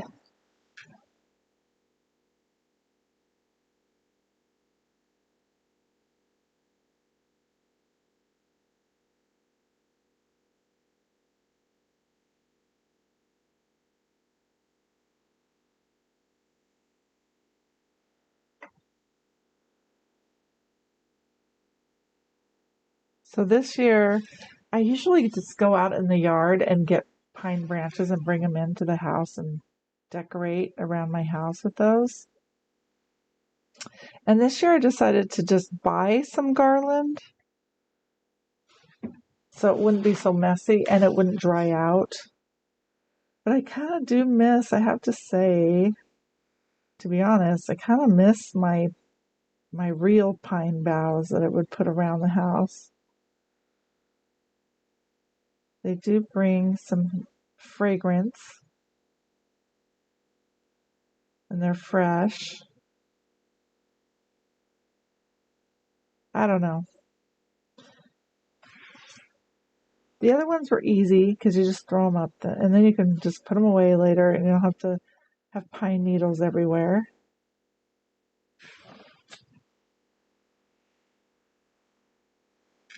Okay, moving over to the other side. I'm going to do the same little shading at the top of the branch. Bring it down. I'm just doing a circular motion that's overlapping. Let it fade into the background as you come down. We have some fun new designs coming out for our Nordic series to continue what we're doing. So that next e-pattern will be available tomorrow morning. Or I'm not even going to say morning. It might be available. It'll be available before class. I'll tell you that. It'll be available before class. I will send out an email so you'll know when it's made available.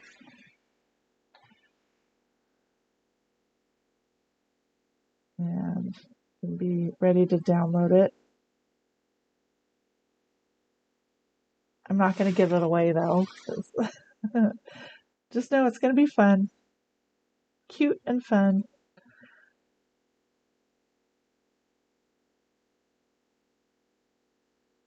I have my list of designs I'm doing.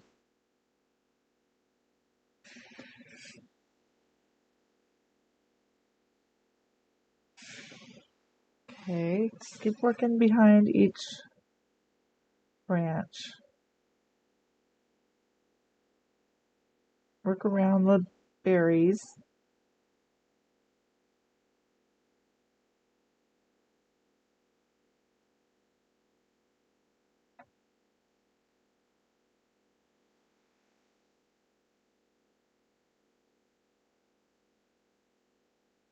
Your dark value is always at the base. And then you go into your medium value and light value to finish it off.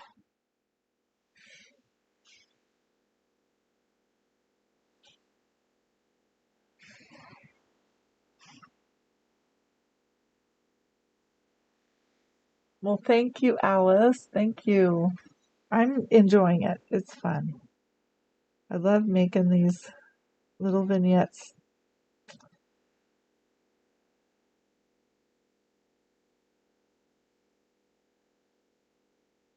Thinking of the Nordic theme. So fun. Okay, I think I got it. Okay, so that's kind of how it looks. A little bit of shading, that really does help, I think. A little shading behind each branch. Glad you're back, Carol. See, am I missing any comments? Don't think so. Okay. All right. We did the green there, green. We're done with our green. Yay. Okay. Let's move over to our yellow. How about goldenrod? Let's work on that. Work with that. So let's get some shading going on at the upper area underneath the black scallops. A little bit of shading with the goldenrod. Bring some shading down from there.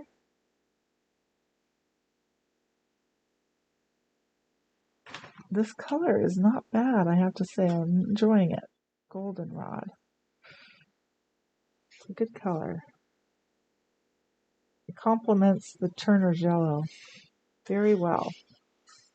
Okay, so I just kind of shaded it along underneath the scallops with the goldenrod, and then I'm going to come down here and let's shade the bottom of these little yellow petals.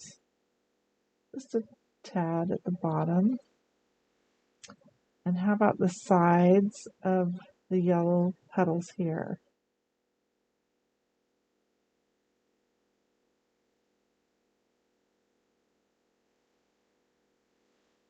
Okay, and then the sides of the stripe. All the yellow stripes we should do. I'm going back up here, so we want to do the sides of the yellow stripe here. And we've got a yellow stripe down at the toe. Do the sides and the sides of this flower stripe.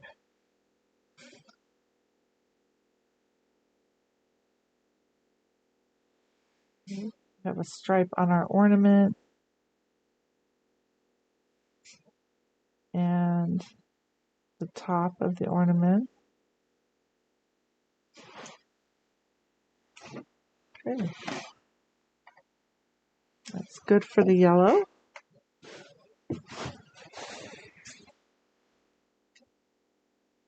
And our next color is, we did green and we didn't do red yet. So let's pull out our poppy red. Let's work on the bottom of each berry. Just kind of line the bottom and add a little shading there.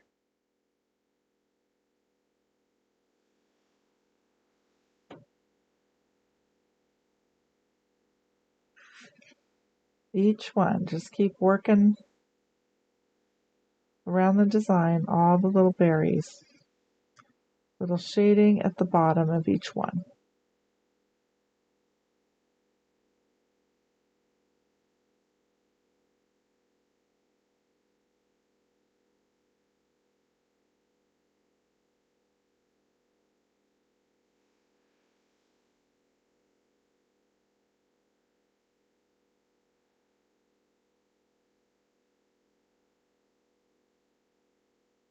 Okay.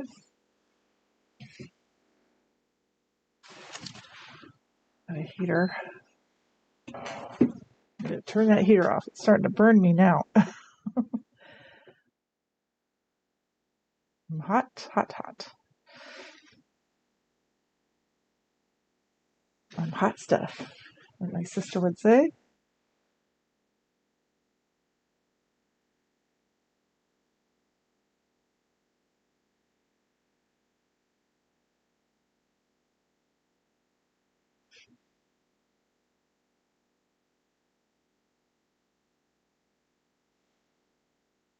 My sister that caretakes for my youngest sister, so I have two young sisters, my youngest sisters.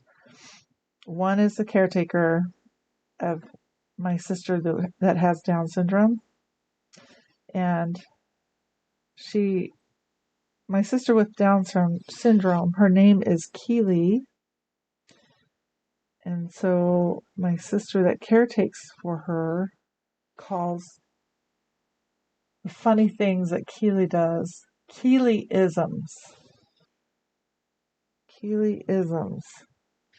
And so Keelyism is the hot stuff thing, and I've told that story so many times, so I'm not going to repeat it, but just know that Keely wants to be called hot stuff, not anything else, not cute, not sweetie, not anything else. She wants to be called hot stuff. So I need to talk to my sister that caretakes for her and get those Keelyisms from her, like on a weekly basis. Like, I think I need that for my mental health, because Keelyisms will make your day brighter. And as I get them, I will share them with you. It's so fun. She's hilarious. Okay, I'm going to line around these little leaves here. Let's just do that with our red, the top line of leaves. And then we'll shade in between.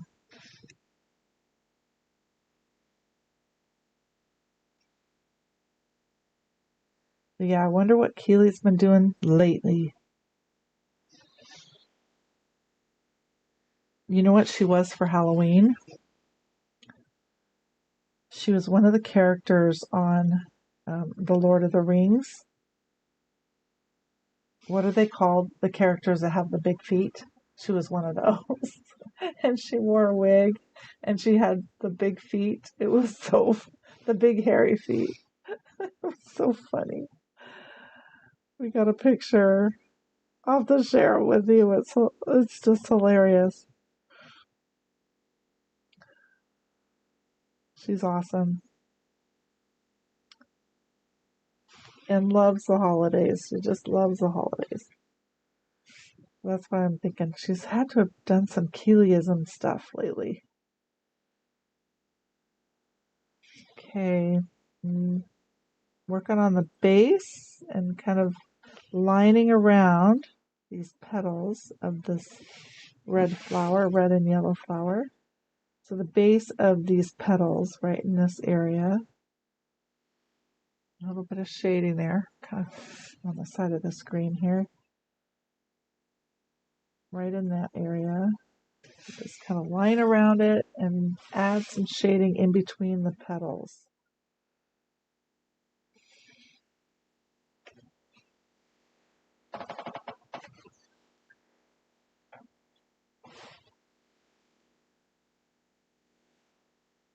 And when you get that done, then you can come down to this flower. We're going to shade the base of all the petals, of the red petals.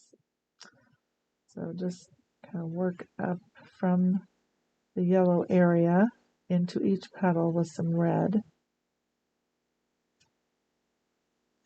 Like so.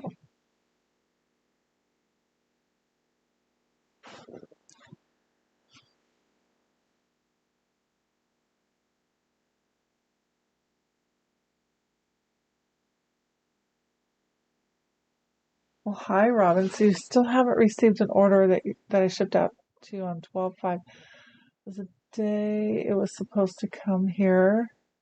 I sent it to another suburb. Oh my goodness.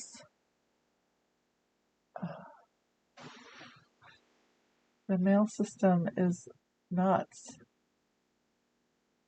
And it hasn't made it back to you. Okay, we'll go check that out. I'm sorry that's happening. I can't really control what happens and it leaves my hands, but we'll see what we can do. Sometimes we can alert them and then they'll go into the system and I don't know, work some magic, try to make it work, get it to you. But I think the problem is that they probably have a lot of sorting robots, and if something's not, like if a label is misread or if it's smeared or something happened with the label where they can't really read it right, sometimes things go in circles, which can be very frustrating. Okay, so I'm going to work on the side of the stripe here.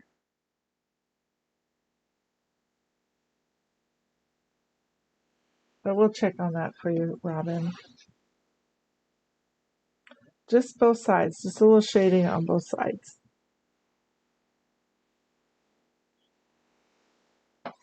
When you're done with that, you're done with your red pencil, and the last pencil is your light umber. Make sure it's nice and sharp. Kind of get some clarifying done, and it'll pull it together. So at the top of our stocking, we have this black stripe here. Let's go ahead and line around the scallops. I'm just doing this to create some good contrast because these scallops got a little lost. Oops. Got a little lost. So we'll just do that and then let's shade each side.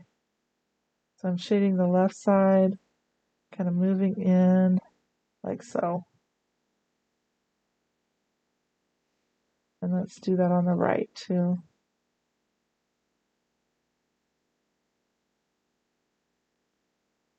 Okay, and I'm going to just let it fade right in there.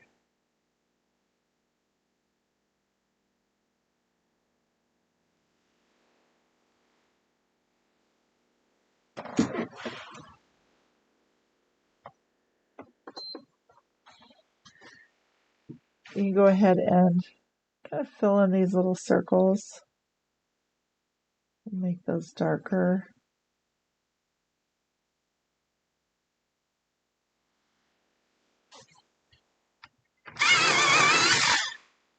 And then line the triangles, upside down triangles. So go ahead and line those. So you have some nice crisp lines.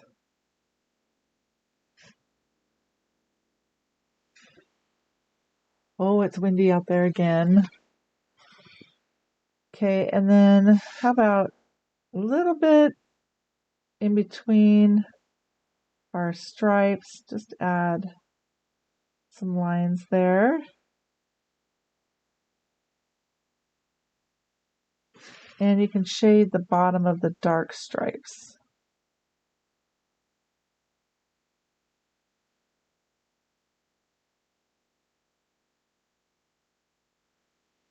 And then a line across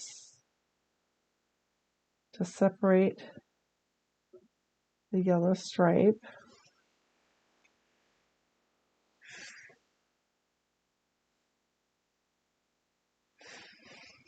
And we got the scallops underneath that. I'm putting a line at the bottom of the scallops. And we'll do the same thing. We'll shade on the left side and kind of move in towards the center and let it fade. And then the right side, move in towards the center and let it fade.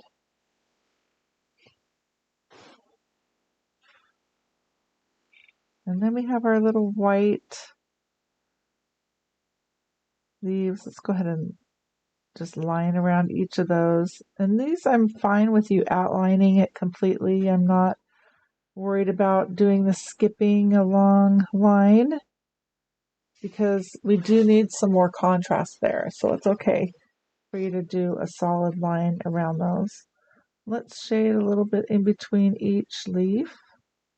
We are still working with the light umber pencil. Yeah.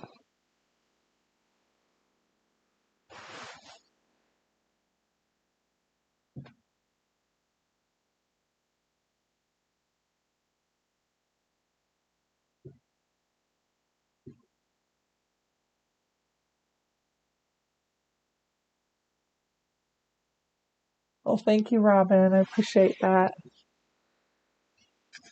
We'll see what we can do too.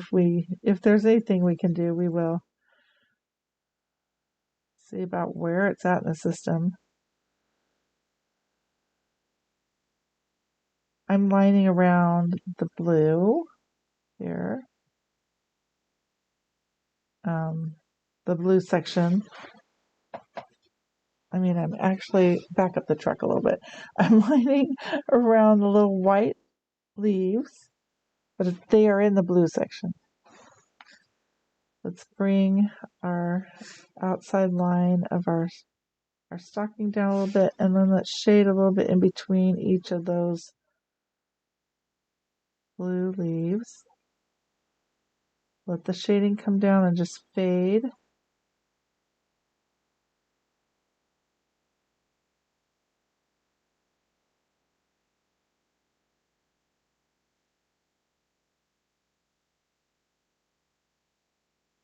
Okay.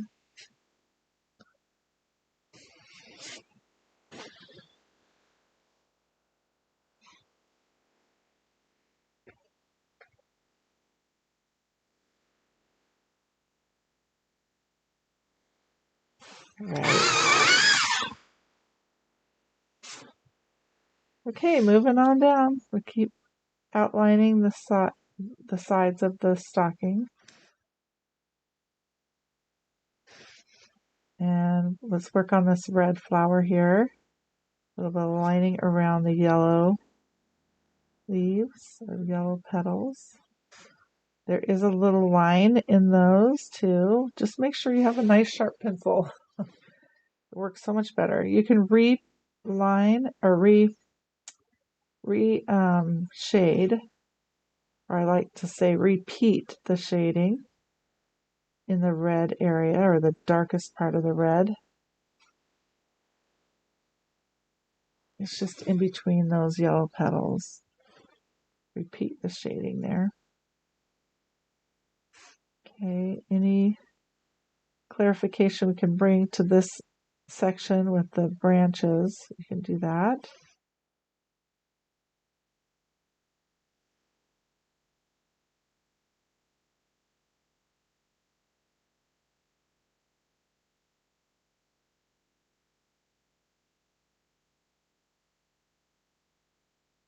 Okay, I'm repeating the shading on this leaf here.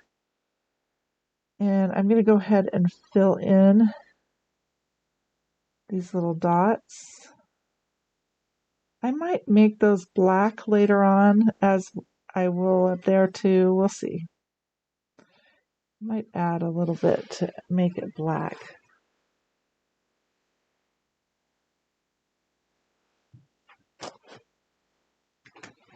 Add that extra contrast.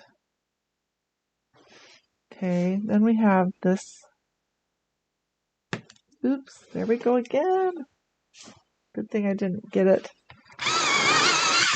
make the mistake to get it out on my white area. So this petal went kind of out there big, so I'll just play with it and get it so it looks okay. Okay, let's put some lines between those petals coming down into the yellow area. And then we've got some petals here. And I can play with those a little bit more with paint. We've also got the middle. Let's shade that too.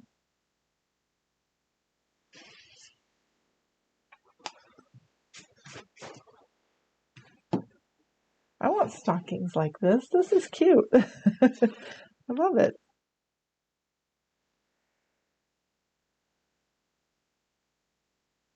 Okay.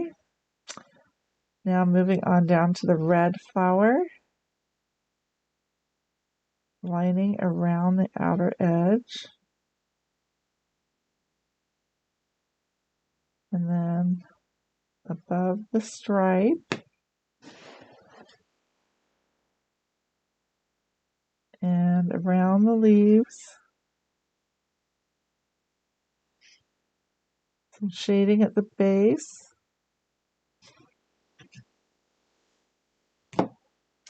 And some lines added to each of the petals. Do you guys have any special traditions, like for food? Do you do like the regular turkey or roast beef, or do you do like a taco dinner or lobster? Do you guys have a special Christmas dinner that you do? Anything that's traditional to your family? I know we have some friends, they always do. I think they do like a crab feed. They always do something like that. Some people do the Christmas tamales. That's pretty neat.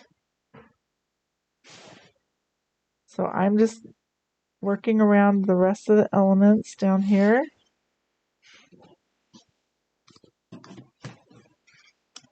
We've got some scallops to add.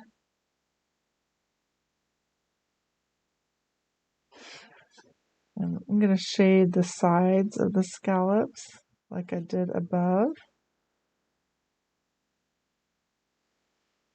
And the sides of my brown area.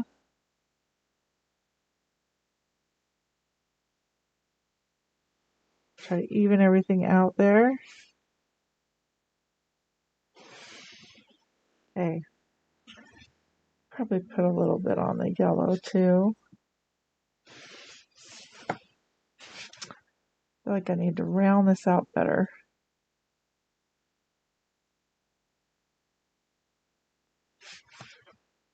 It's bugging me.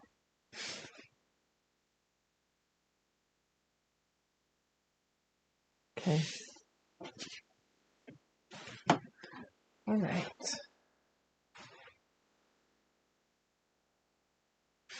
I'm going to put some shading down at the bottom of the red flower. This is the red petals, the bottom of the red petals. A little bit. Repeat your shading there. Okay.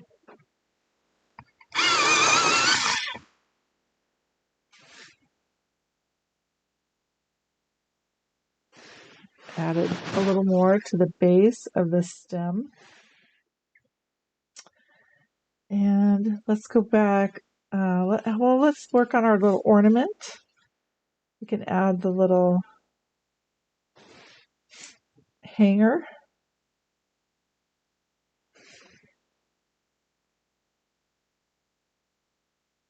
Get the top of the ornament done. How are you guys doing? So let's see. Charmaine said that you used to do prime rib. Well, we don't eat much beef now. I'll probably do shrimp or halibut. So you're doing fish. That's cool. And Jackie says Harrington ham. Oh, thank you, Pat. I'm loving it too. It's so cute. It's fun. Okay, let's get our ornament in. Now mine is still really wonky. I'm going to try to make that into a circle. A better circle. Just line around it. I do have oops, I keep doing that. I do have a circle guy here. That's a little big. This is a little small. A little small. That's not going to work for me today. A little circle stencil. If you have something that would work, you can always use that. Just try to get it even. Steven. Okay, now I'm going to go through and line these little sections better. This has the triangles. The line across here. Let's do some shading on the sides.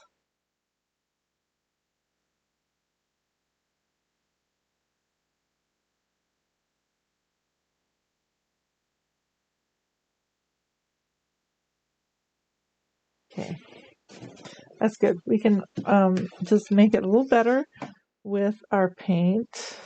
So our little painted touches at the end will make that better. It's all looking pretty dark right now.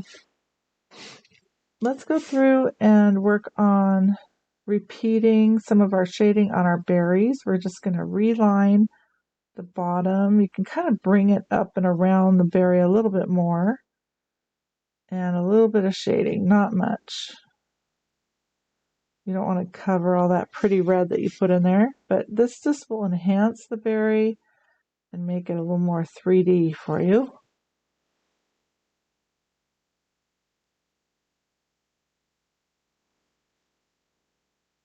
You want a nice sharp pencil for this.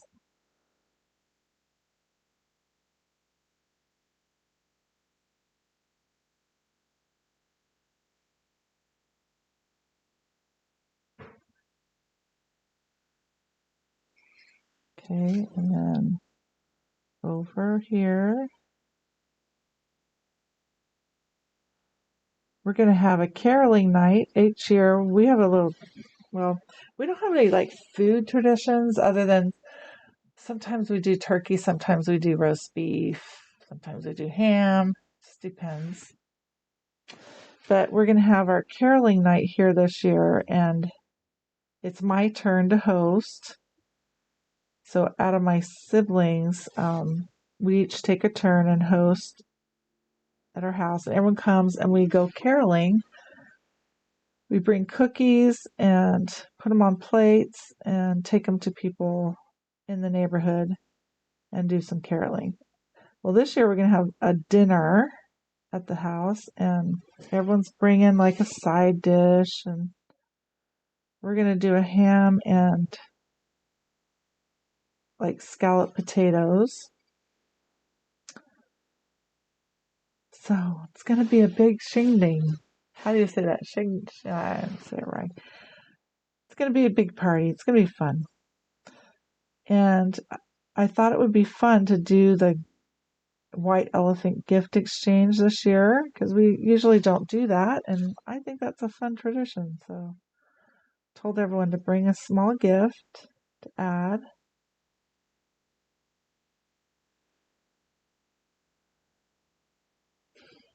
And it'll just be fun to do that. We've got so many of us, we'll probably have to split us into teams and be in different rooms to play that game. I don't know if it will work very well with all of us in one room. It would take forever.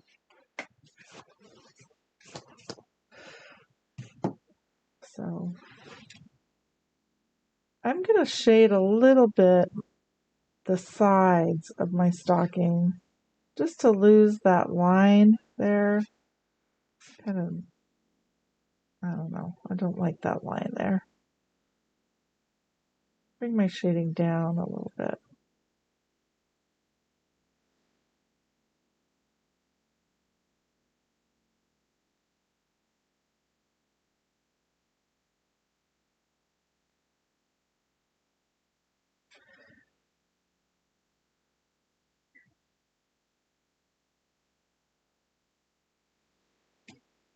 Okay, we also would like, I think I'm going to go ahead and enhance those darker leaves with another repeat of shading on those. I think that helps them stand out a bit more. So just repeat the shading at the base of each of those leaves. You don't have to go out as far as you did with the green. but enough to just kind of enhance and deepen the brown, or deepen the color at the bottom of those.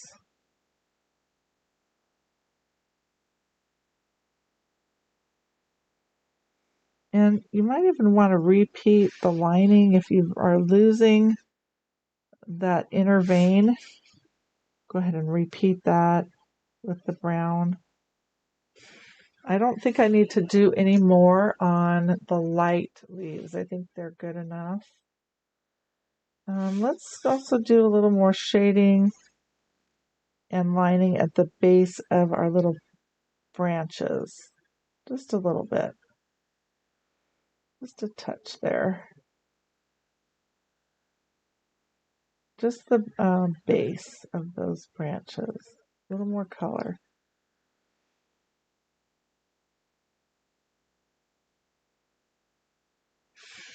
Okay.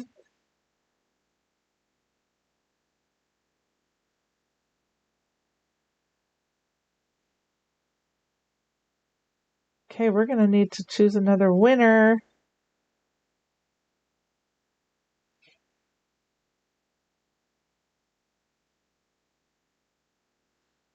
I'll get this done and then I'll choose another winner.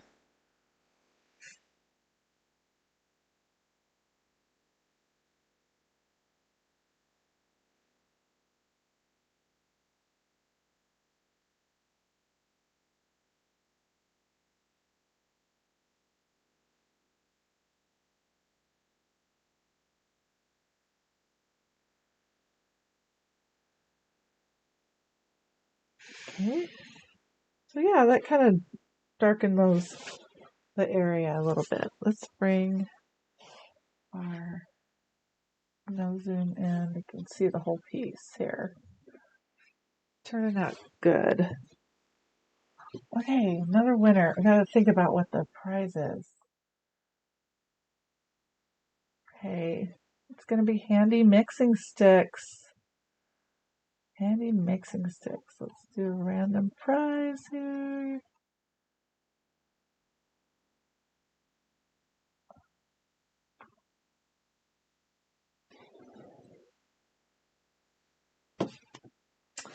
I got Pat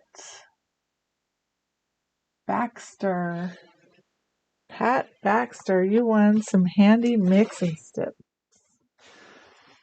Write your name down here. Wow, this pen is not working. I gotta get a different one. Pencil. Pencils always work. Pat Baxter, congratulations. You won some handy mixing sticks. Do you know what they are? If you don't, let's see if I can find one here. My stash. It's a long plastic stick and it has hands. Had a hand at each end. And you can put them in your paint or into your mediums and mix it around. So you can mix everything up, because you know how sometimes your paint will get separated or your mediums will separate, and you can shake all you want, but you just really need to get in there and mix it up well. Well, those handy mixing sticks are perfect for that. So I'll send you a pair of handy mixing sticks so you can have them in your stuff. Congratulations, Pat. And I'll see if I have your address. I think you did purchase e-pattern from us, so I think we have your address in the system. So congratulations! Woohoo! And we have one more to give away, so we'll do that at the end, okay?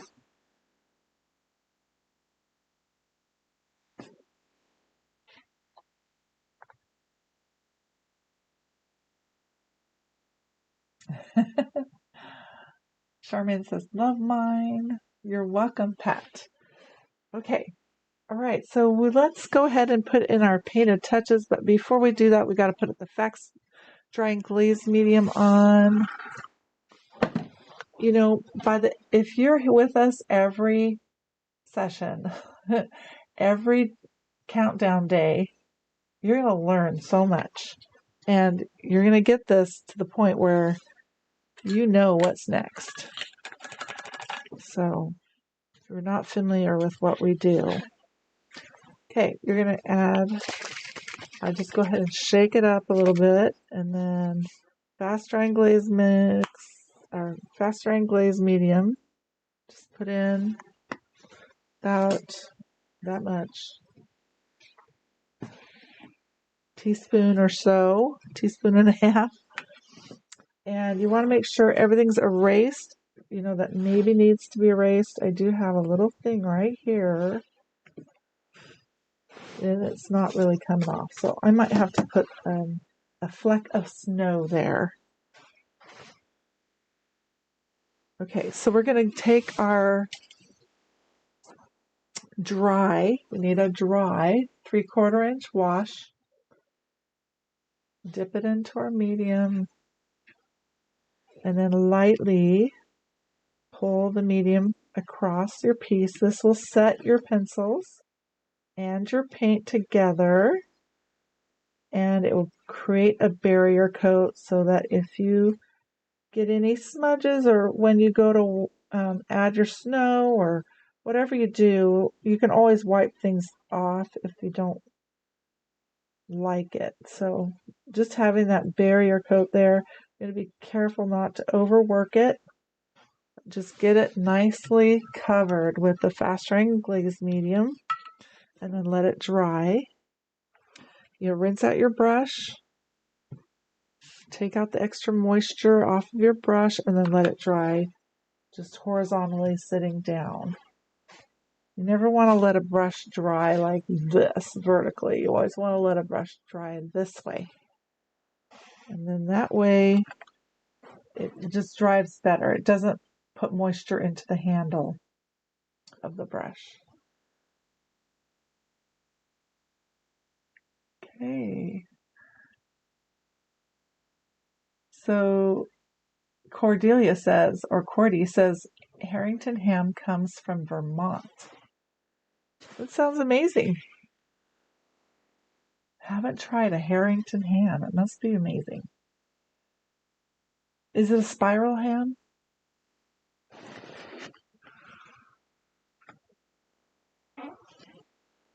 So yes, if you're coming in later, or you're just kind of, finding us here, I'm Erica Joanne from Erica Joanne Art, and we are on day 4 of our Nordic ornaments. We're doing little Nordic folk art ornaments every day until we do 10. We have 10 different designs going on. So if you're interested in joining us, go check out my website at ericajoanne.com, and you'll be able to purchase the e-patterns there. We're just putting out an e-pattern every other day, and they're $4 each, and they include 2 different designs. So, okay. We do mixed media, paint, and color pencil. So I'm letting this dry, then we'll get back to it.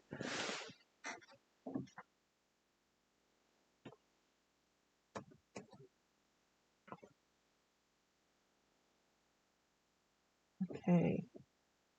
And the name of this design is Julestrompe. That's my rendition of Norwegian for Christmas stocking. I'm probably totally messing it up, but that's the best I can do. Okay. Julestrompe. They kind of go Julestrompe. I like it. I think it's cute.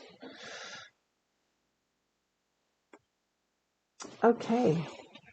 So we're almost there. It's almost dry. I'm just going to add some white, use some warm white, and do some little highlighting here and there. Probably put some highlights on the berries.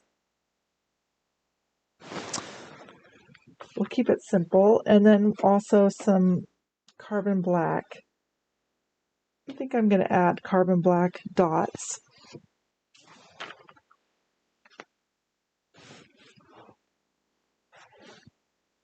So for this highlighting, I'm just going to use my liner brush. This is a 5-aught. See, there it is. 5-aught 4015 Select Mid Liner by Josanias. They have some nice liner brushes. It doesn't have to necessarily be this one. They have Taklon bristles too, or if you just have a brush in your stash that works, that would be great. Okay, I'm gonna go back into my little leaves here and add some touches of warm white to help them look a little more formed. Let's get in closer. I don't know. Medium zoom, how about that? Okay, so just take some of your warm white, go back in, and just reform your little leaves here. Make them look a little better.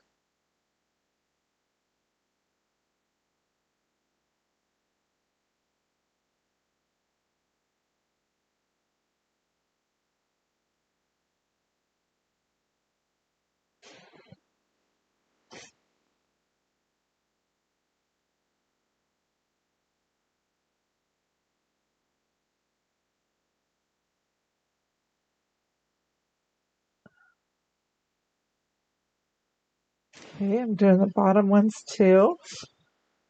I have to be careful because I can really make it grow a little too big. So keep them small.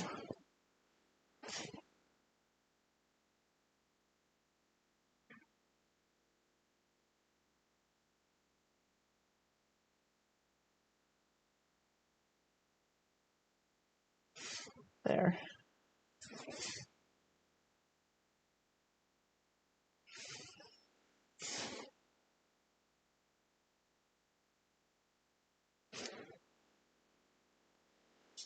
Okay, and then let's put some highlights.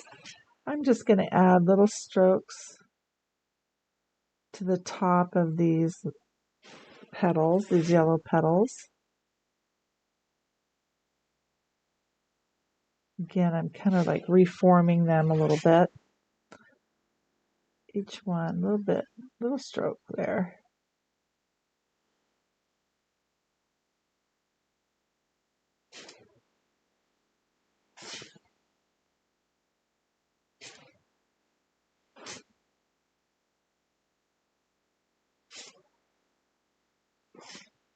And these petals here, they're kind of sad. I lost some of those for sure. So the tips of these petals, I'm going to add some warm white and reform them better.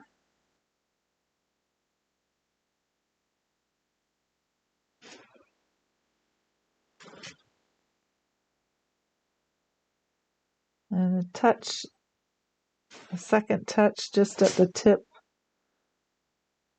to brighten them. If you need to go back to any of the others, good time to do it. Okay, how about a little highlight on this yellow section, just in the middle there, and right here,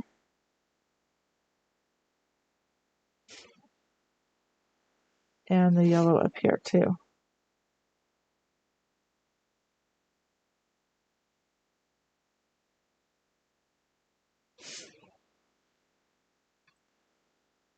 We also have one right here too on this Christmas decoration.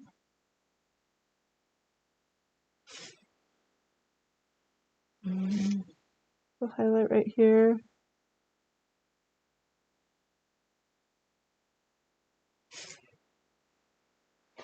And oops,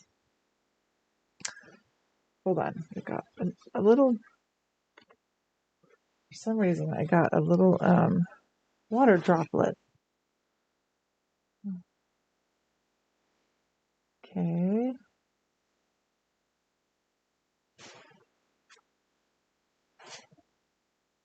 You can add a little bit of warm white here and there. Like I had that one spot that was messed up. You can touch things up in the background with your warm white.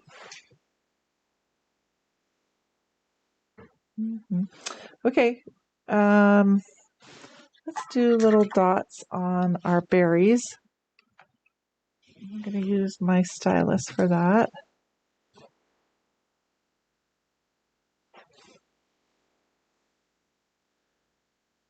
You want to put a little moisture in your warm white just to make it so it's a milky consistency, and then you can use that puddle to pull your paint from to do the dots. So I'm going to do it like in the 1 o'clock area. I kind of did that on there. So on each berry, 1 o'clock.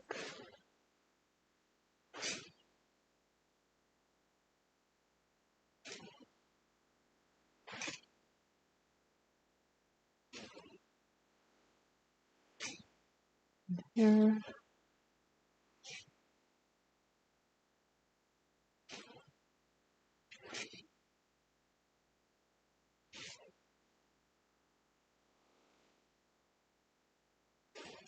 Boy, it's rainy and windy out there. You guys are still hearing me okay?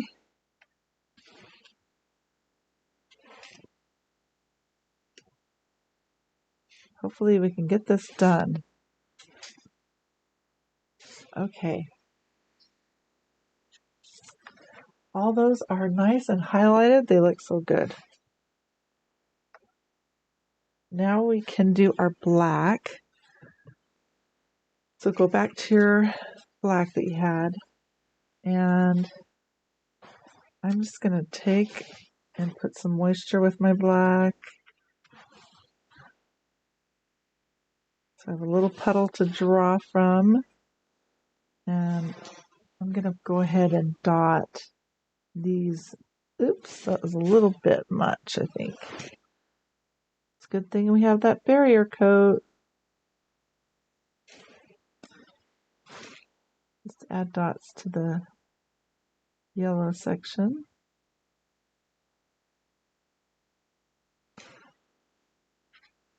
I'm going to put a dot right here too.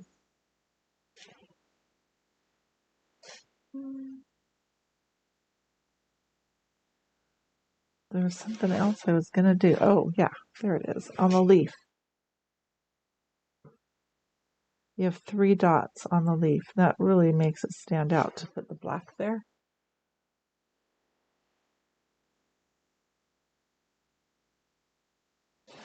And I'm going to put some dots on the ends of these scallops.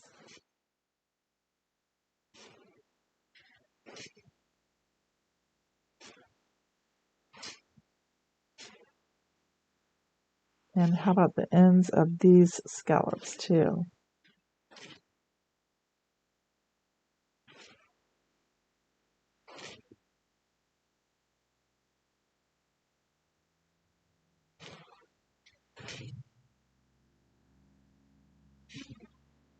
Okay, that helps. With all those little black dots on there. Okay, how about some right along the top? We'll just do several right along the top of the yellow line on the ornament.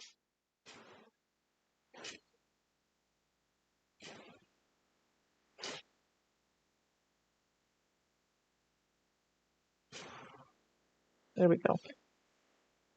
Okay, I think I'm good. I'm ready for the snow. Let's pull you guys out. You can see this like so. We're ready for some snow. You need your denture brush.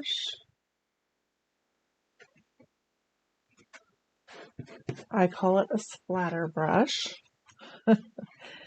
aka splatter brush.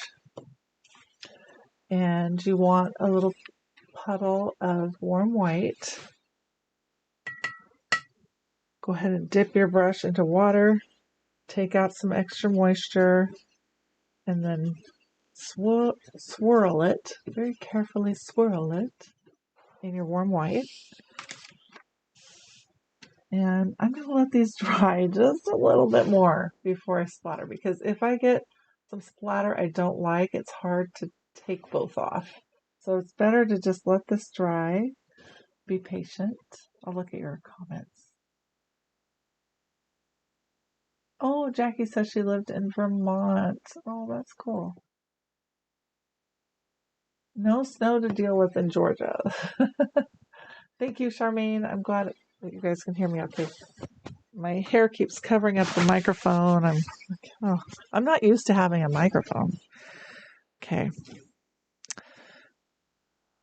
Well, we're almost there. How about I choose another winner? This time the person's going to get a splatter brush. How about that? So, it's a great stocking stuffer. You just have to explain what it is. It's not for their dentures. If you give it away, say, yeah, I got you a denture brush. Okay, let's see. I'm going to check something for a second.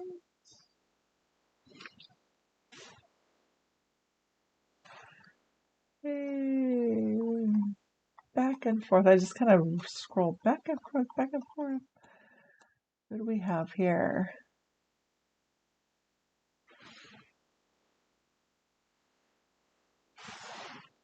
We have Brenda Sawyer. Congratulations, Brenda. You got a splatter brush.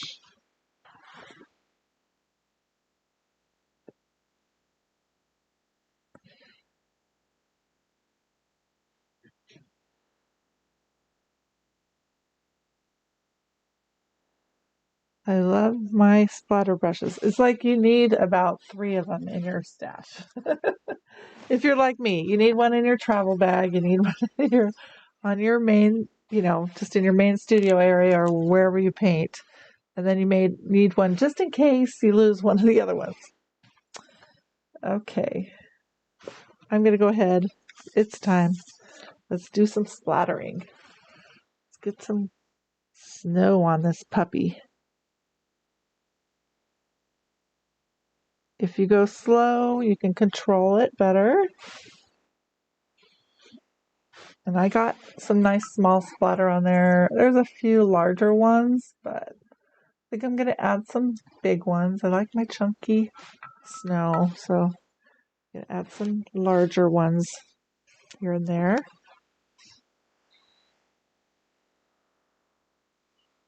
Let's see here.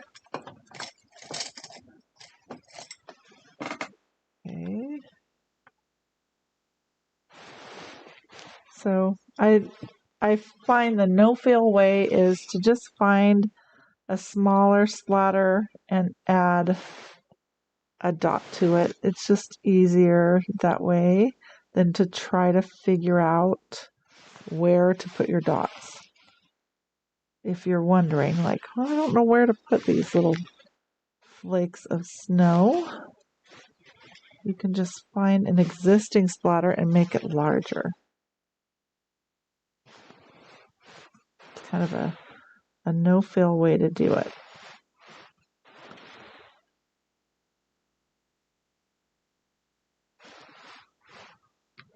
So yeah, throw in some larger ones. It really enhances it a lot. Put one right there.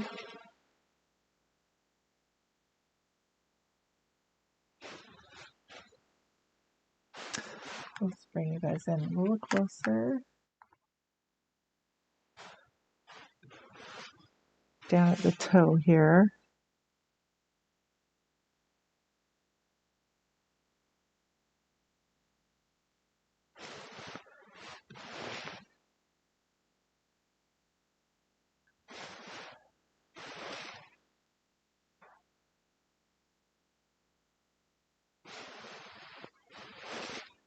do one right there.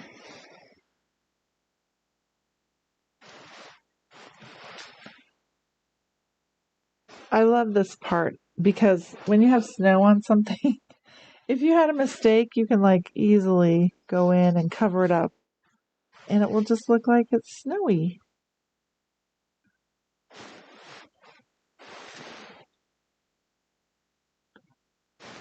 I kind of keep that in mind when you're painting. Make it into a snowy piece and then you're all good.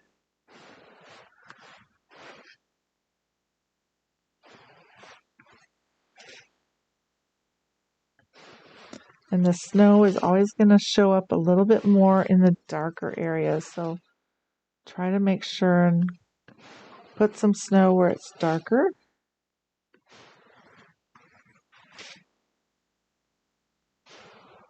Chunky snow. We need some snow on our little ornament guy.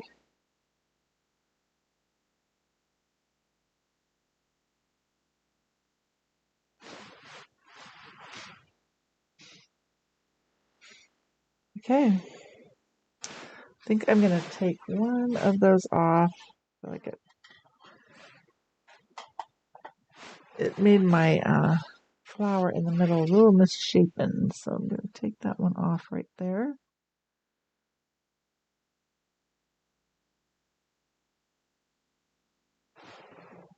Okay, let's try that again.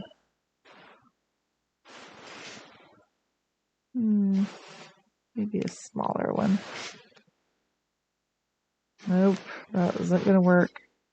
Too much moisture in the area. Okay, well, I'll just put some in the blue.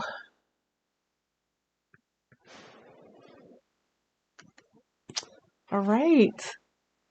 I'm very happy with it. Let's pull it out again for you guys so you can see the whole thing. I think that turned out fabulous. Very happy. So remember to finish it off.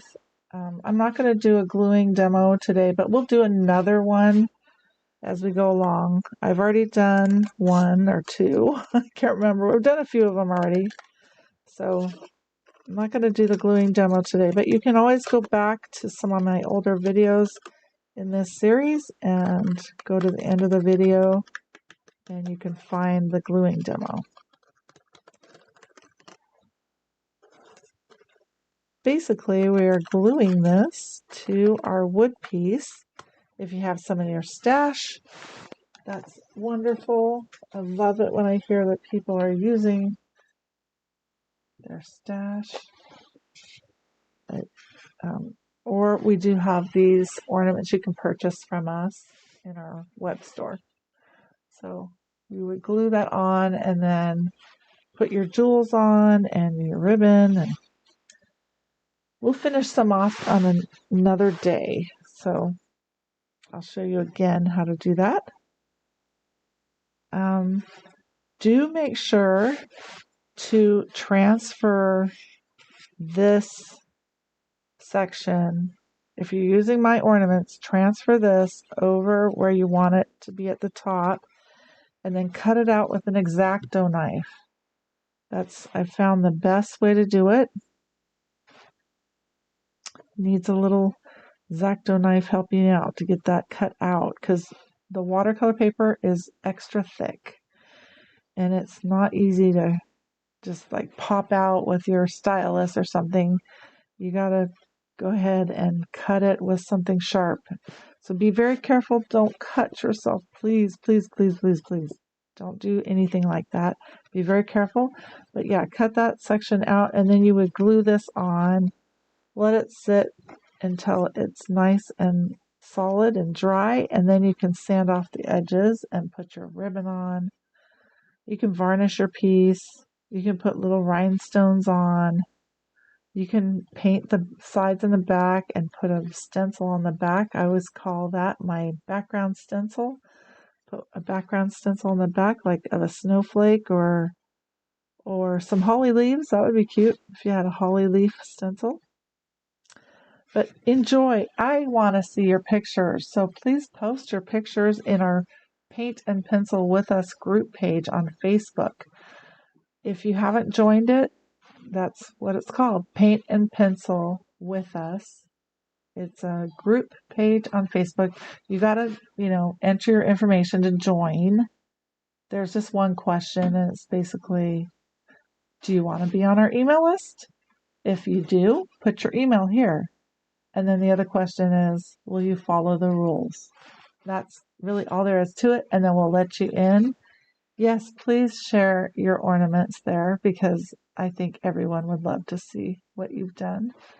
And with that, I'm going to say goodbye for tonight, but I'll be back on tomorrow and be expecting that email tomorrow sometime with the next e-pattern and 2 more designs that we're going to work on. 2 more Nordic designs. We're having fun. I hope you are too. Enjoy, you guys, and I will see you tomorrow. Same place, same time. Talk to you later. Bye-bye.